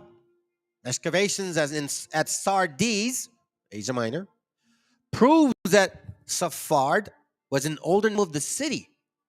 And a Lydian bilingual inscription identifies Sephard with the Aramean name Saparad, which is the Babylonian Saparda, Elamite Isparda, the Esparda of Behustine inscription. So the Saparda were in Sardis, not in Spain. So the Saparda was in Sardis, and their name was identified with the city in early Persian times. Let me read it again, in case it doesn't translate that well. Let me read again. Let me read this again. Yeah, you're right, brother. Thank you. Psh, hold on. Bruh. Bruh. Wait a minute. Who are you? Hold on a second. For Judaism, for more than 2,000 years, has been using Sephardim as a name for the Jews further west. And they have mistakenly connected Sepharad with Greek Hesperides. Let me look that up. What does Greek Hesperides mean? In case you guys don't want to read it yourselves. Hesperides. Is it this?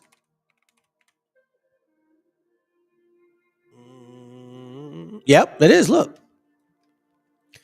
Hesperides, the garden of Hesperides was a sacred garden, the orchard goddess, Hera, delivered Aeschylus, blah, blah, blah, Atlas mountain range, northwestern Africa. However, Apollonius Rhodes placed the garden near Greek Raphaker Strabo, believed it was located in Tarsus in southern Spain.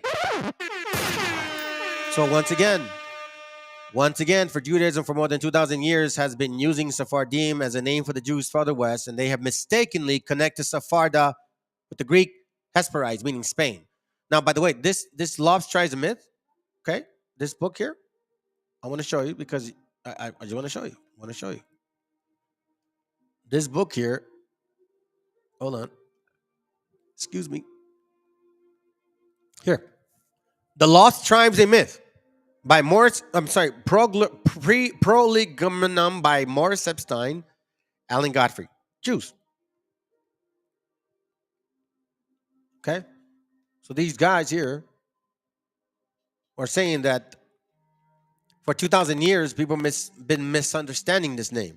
Sephardim as a name for the Jews further west. They have mistakenly connected Sepharad with the Greek Hesperides. Two recent discoveries clear the whole matter up.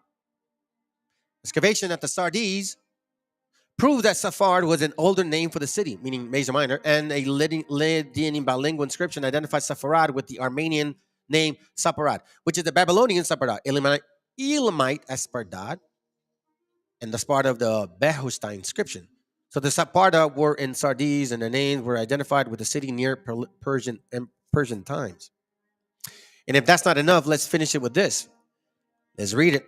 Hence, page 284, the Lost Tribes of Myth. Hence, Jews who use Sephardim as a term for the Jews of the far west must have begun doing so when those of the Sardes region were the farthest west, so that they may have been before the time of Darius. And it was many centuries later that Sephardim began to be used as Jews in Spain and in Portugal. And this must have been used because colonies from the Western Asia Minor shaped their later Judaism of Spain. The term Sephardim does not occur in the Talmud, the compilation of which began 740 years after the Darius tablets written.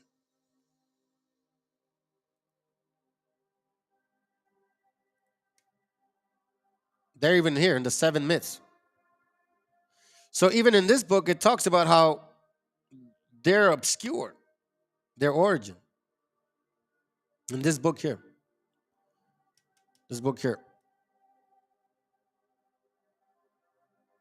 That their origin is obscure. Obscure origin of Sephardim. I'm not saying it, they're saying it.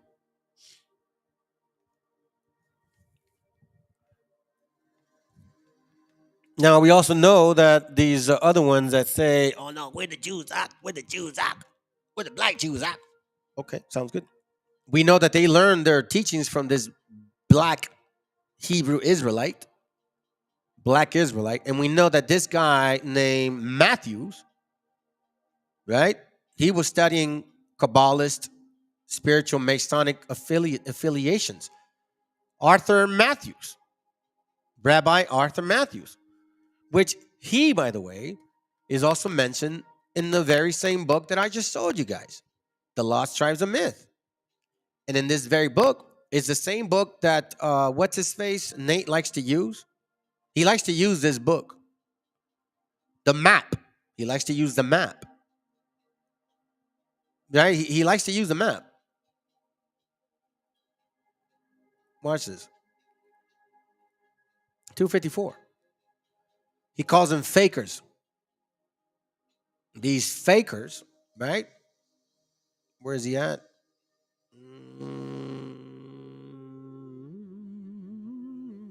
There he goes, right in the bottom. Rabbi Joshua Ford of the Second Orthodox Congregation, the Beth Abraham, was born in Barbados, West Indies. This congregation was about 30 members. Bishop Matthews claims that his ancestors were Negro Jews. Really? Bishop Matthews? This guy right here, the same one that's worshiping the devil? This guy right here? Matthews asked for a witness that he had made himself invisible with a wave of his hand. Black Judaism successfully hid both its origins. Its secret knowledge drawn from Freemasonry, Jewish Kabbalah, and African American conjuring. See this? And this is here. See, look. Matthews. Wentworth Matthews, right? We just saw that. We just saw that right now. See? Bishop Matthews. Holland Fakes.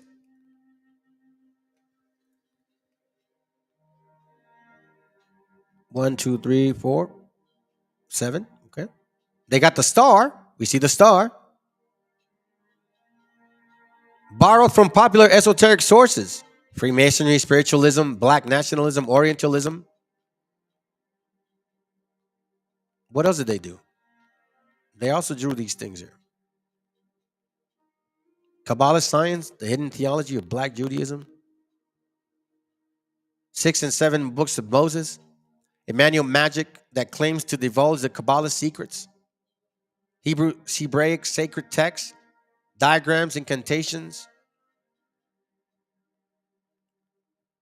Moses became identified with Hermes Trismegistus. Look at this right here. This is what he was drawing.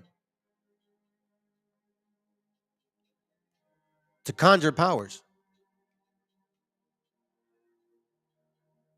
That's what he was drawing.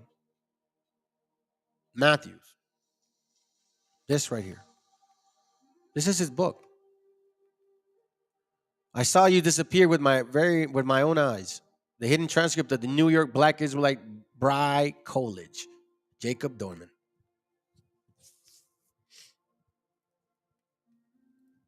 I'm going to tell you, man.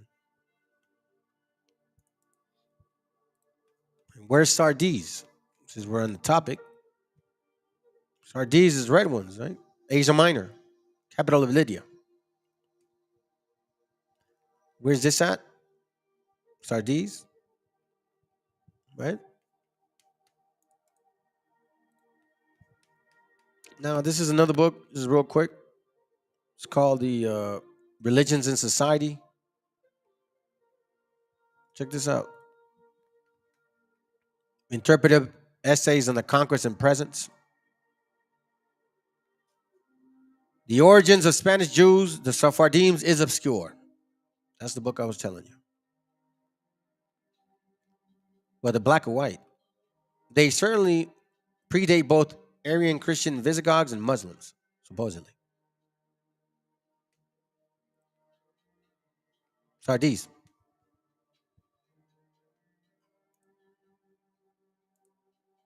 We're almost getting through this and then that's it. Thought I'd show you this page. The Mysteries of Magic. Eliphaz Levi. Once again. They deal too much with this demon stuff, man. You know what I'm saying? The Star, the Zohar, the Talmud, they deal too much with that. Too much for me. Too much for me. And then if you want to say that these are my hinted, then maybe we're not. You know what I mean? Shit, I've been called a white guy and an African now.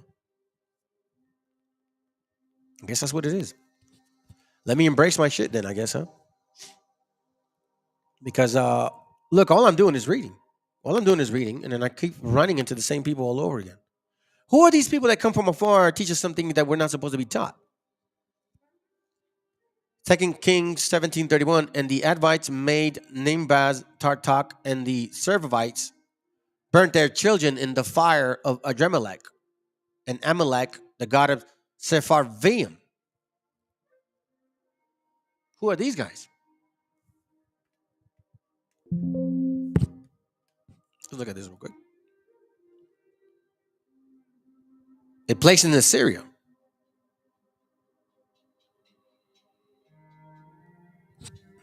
Dangerously close. Dangerously too close for my comfort. Too close for comfort, fam. Too close for comfort for me. And again, it goes back to the beginning of our topic. It says here, and I stood on the sand of the sea, and I saw a beast rise out of the sea, having 7 heads and 10 horns, and upon his horns 10 crowns upon his head.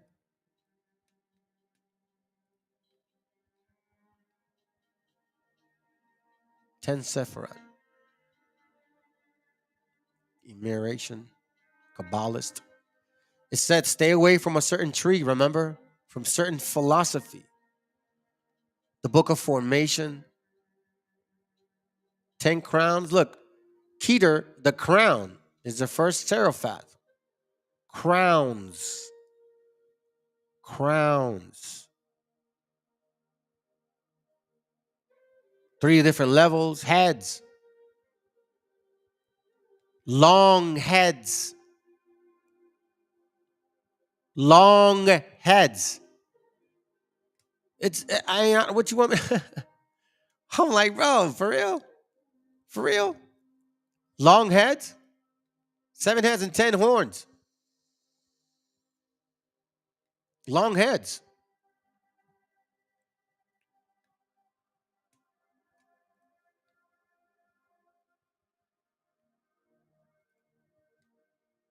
The head of nothingness. Here it goes right here. Crown. In the top of his head, 10 crowns. 10 heads. 10 kingdoms. 10 philosophies, maybe? 10 understandings. I don't know. 10 trees.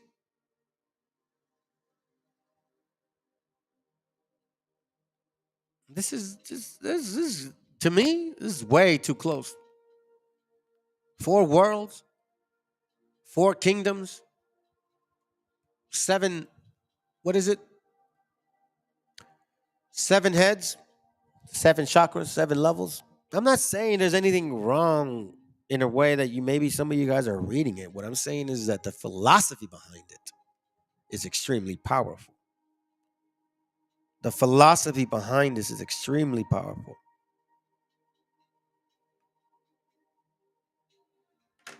And extremely dangerous. And if you ask me, I'm not interested. Not one bit. So when you read, let's go to this again and let's kind of like just tackle it since we're on it. And I'll just go ahead and finish it. You know what I mean? Because I never really did. So when you go here and you read this and you say that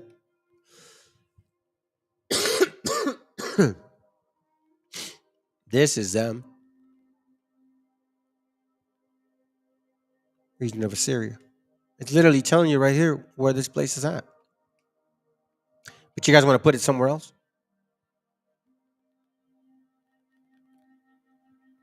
Some say these guys are white. Some say these guys are black. Both say there are people.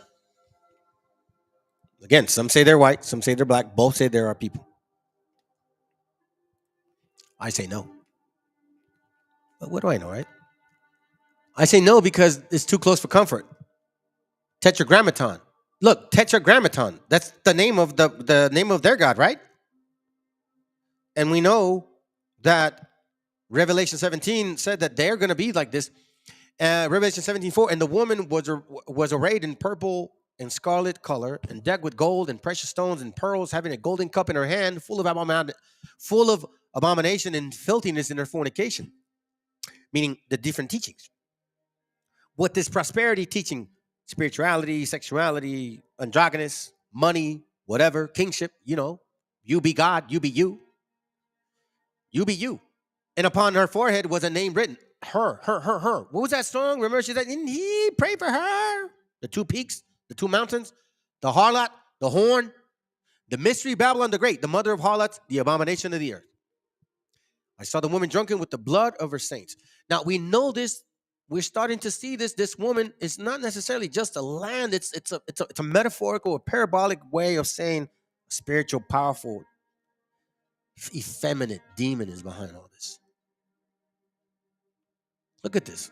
This Sephiroth is connected to tarot cards. Look at Elaph. That's the first word they use in their Yiddish language. Fertilization. Freedom. You see this? Meaning. What is first? Too close for comfort. This is the Sephiroth names. Kether. That is the crown. See this? The crown.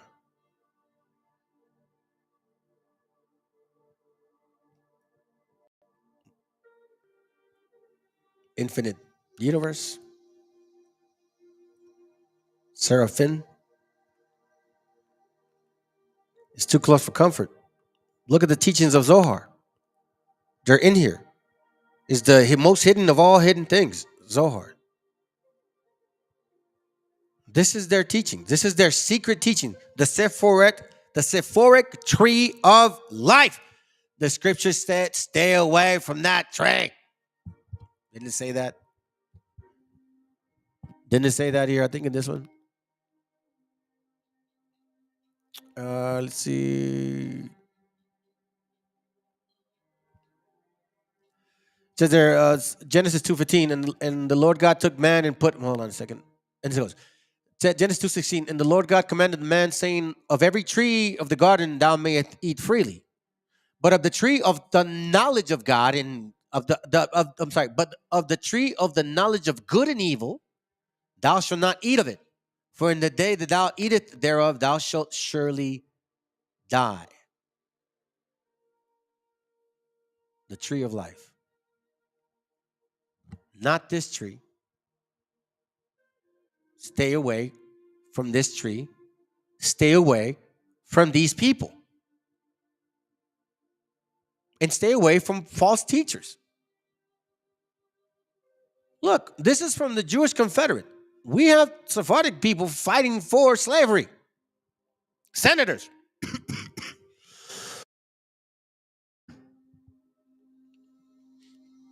It even says here what it means, man. What do you want me to tell you, man? Now, I'm going to end it with this because I'm basically done. But I want to show this to y'all. I'm going to show this to you guys real quick.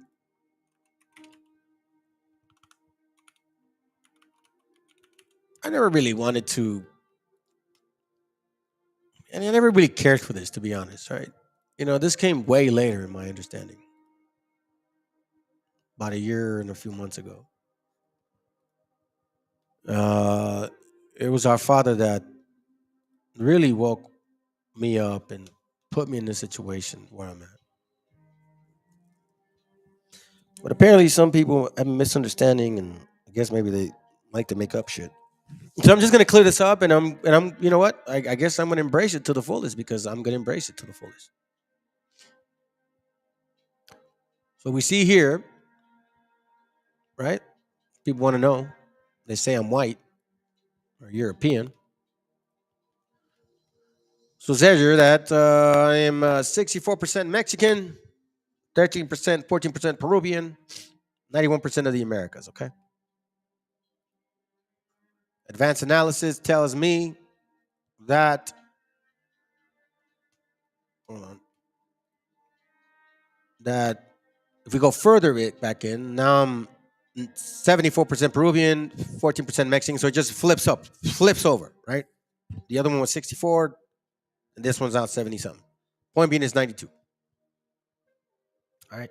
So that's what I showed about my so-called DNA, where I'm from. But apparently some people still say that I'm white. Okay, this is not enough.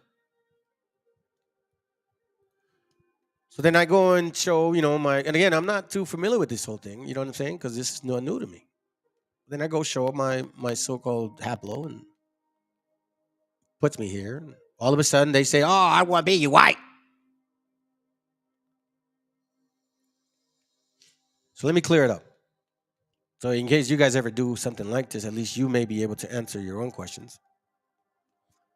And nobody can go around assuming stuff without really investigating. So let's clear this up. And I'm going to use some basic stuff so you guys can even look for it yourselves, okay? So this R1B1, it put me here, okay? It says that my father's DNA originates from here. Now we know that Second Ezra, we know that Ezra, and we know that in Second Kings that when they took the northern kingdom, They took them here. We also know that when Abraham left the Ur of the Chaldees, he left this region here, and he went to this region here. Right? So now, let me show you something. And again, that's what it says here. So I'm 92% of the Americas, but it says right slap in the middle of the, of northern Iraq, east southern Turkey.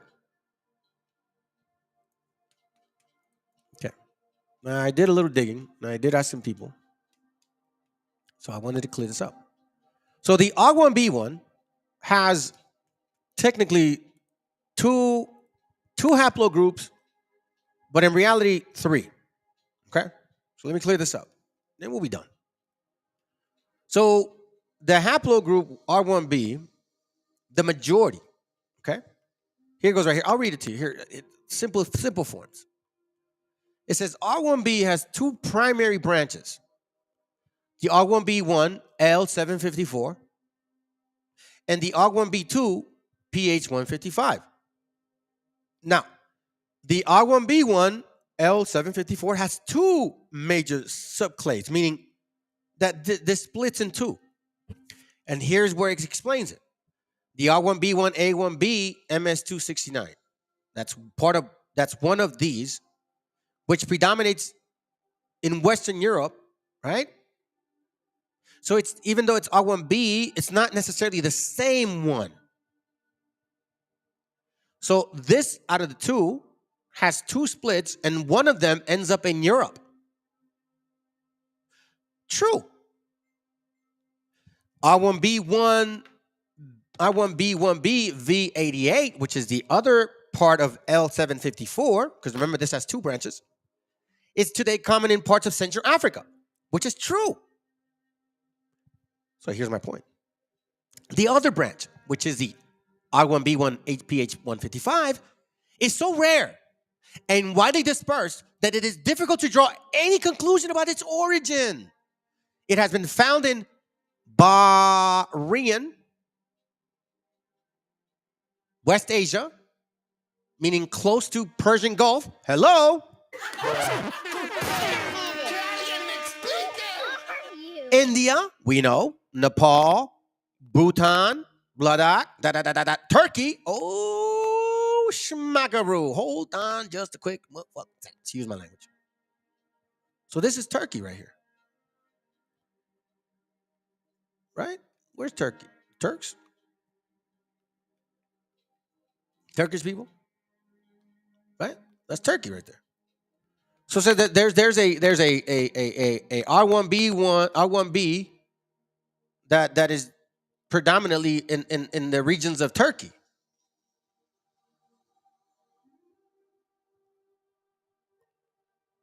So if you are in the regions of Turkey,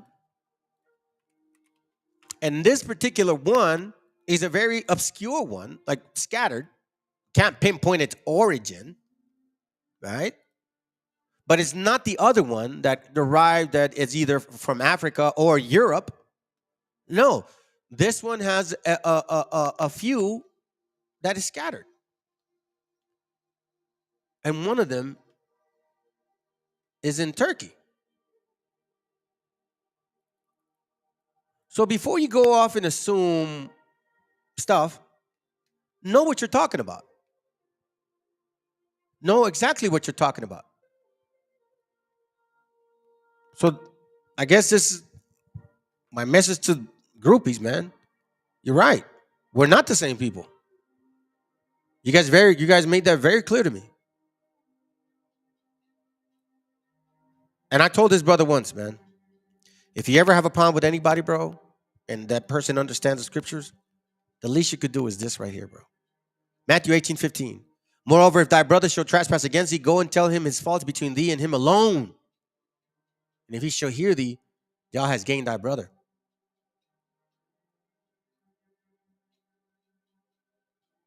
But if he will not hear, then take with thee 1 or 2 more. But you got to first talk to him. So yeah, that's my group. And yeah, some of them are from here and some of them are from here. But scattered ones are from Turkey area. And now we know that that's Turkey. Now we know. And again, know what you're talking about. Because I didn't make this up, and nor am I looking to fit in or anybody or anything, man. But I know this for a fact that the scriptures are leading me to something. And look at this right here. You see Haran? That's where our forefather Abraham dwelt. And my DNA puts me in that path. Not in Europe, not in Africa. And my class, which shows that we migrated from the east to west, happened before I did my so-called DNA. It just confirmed it, in a way. Anyways, man, hope y'all doing well. Hope it was edifying. Again, that's pretty much it. I know it took a while to get a class going, fam, and you can see my throat is kind of killing me. Consider this still. your sign. But I figured it had to be done. I'll try to see what I can do more in regards to classes and all, but I'm just gonna be. I'll just base it on what comes up. I'm not gonna try to rush any more classes, anyways. But there is one that I want to run into. A brother, he's been sending me some information, interesting, on some of these camps and their history. So I'm gonna go heavy on them. I really appreciate. Thank you, bro.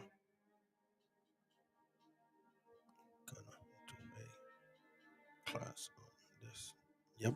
Really heavy duty, man. Really heavy duty topic. Anyways, hope y'all do well. Remember, confirm the information. Study for yourselves. I'm just bringing out what I read. But guys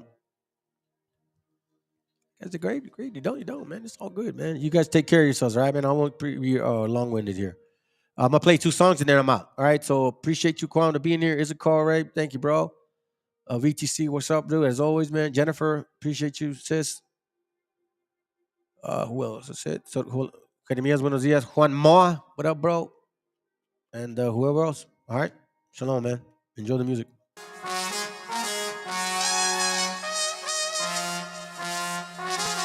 Quise dar el paso frente al dolor, donde había gris empecé a vivir.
Ical, hijo, abre los ojos.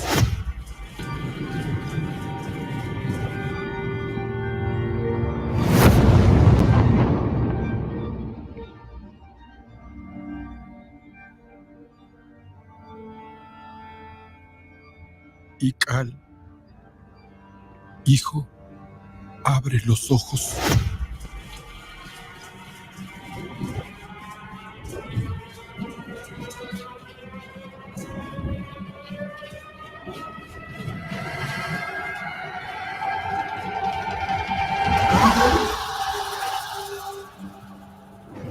Tu cuerpo se queda con nosotros, pero tu espíritu debe seguir.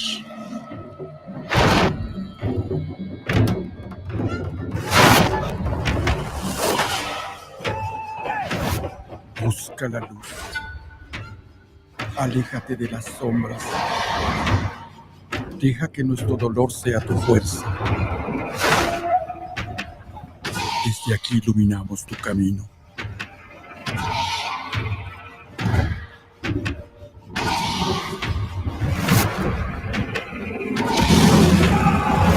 Lucha como nosotros ante esta pena tan grande.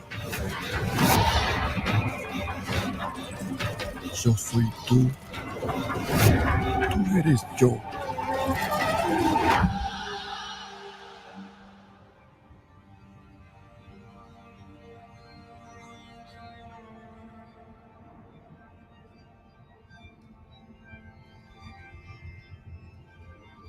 La muerte que hoy nos separa, mañana volverá a unirnos. Eres libre, hijo.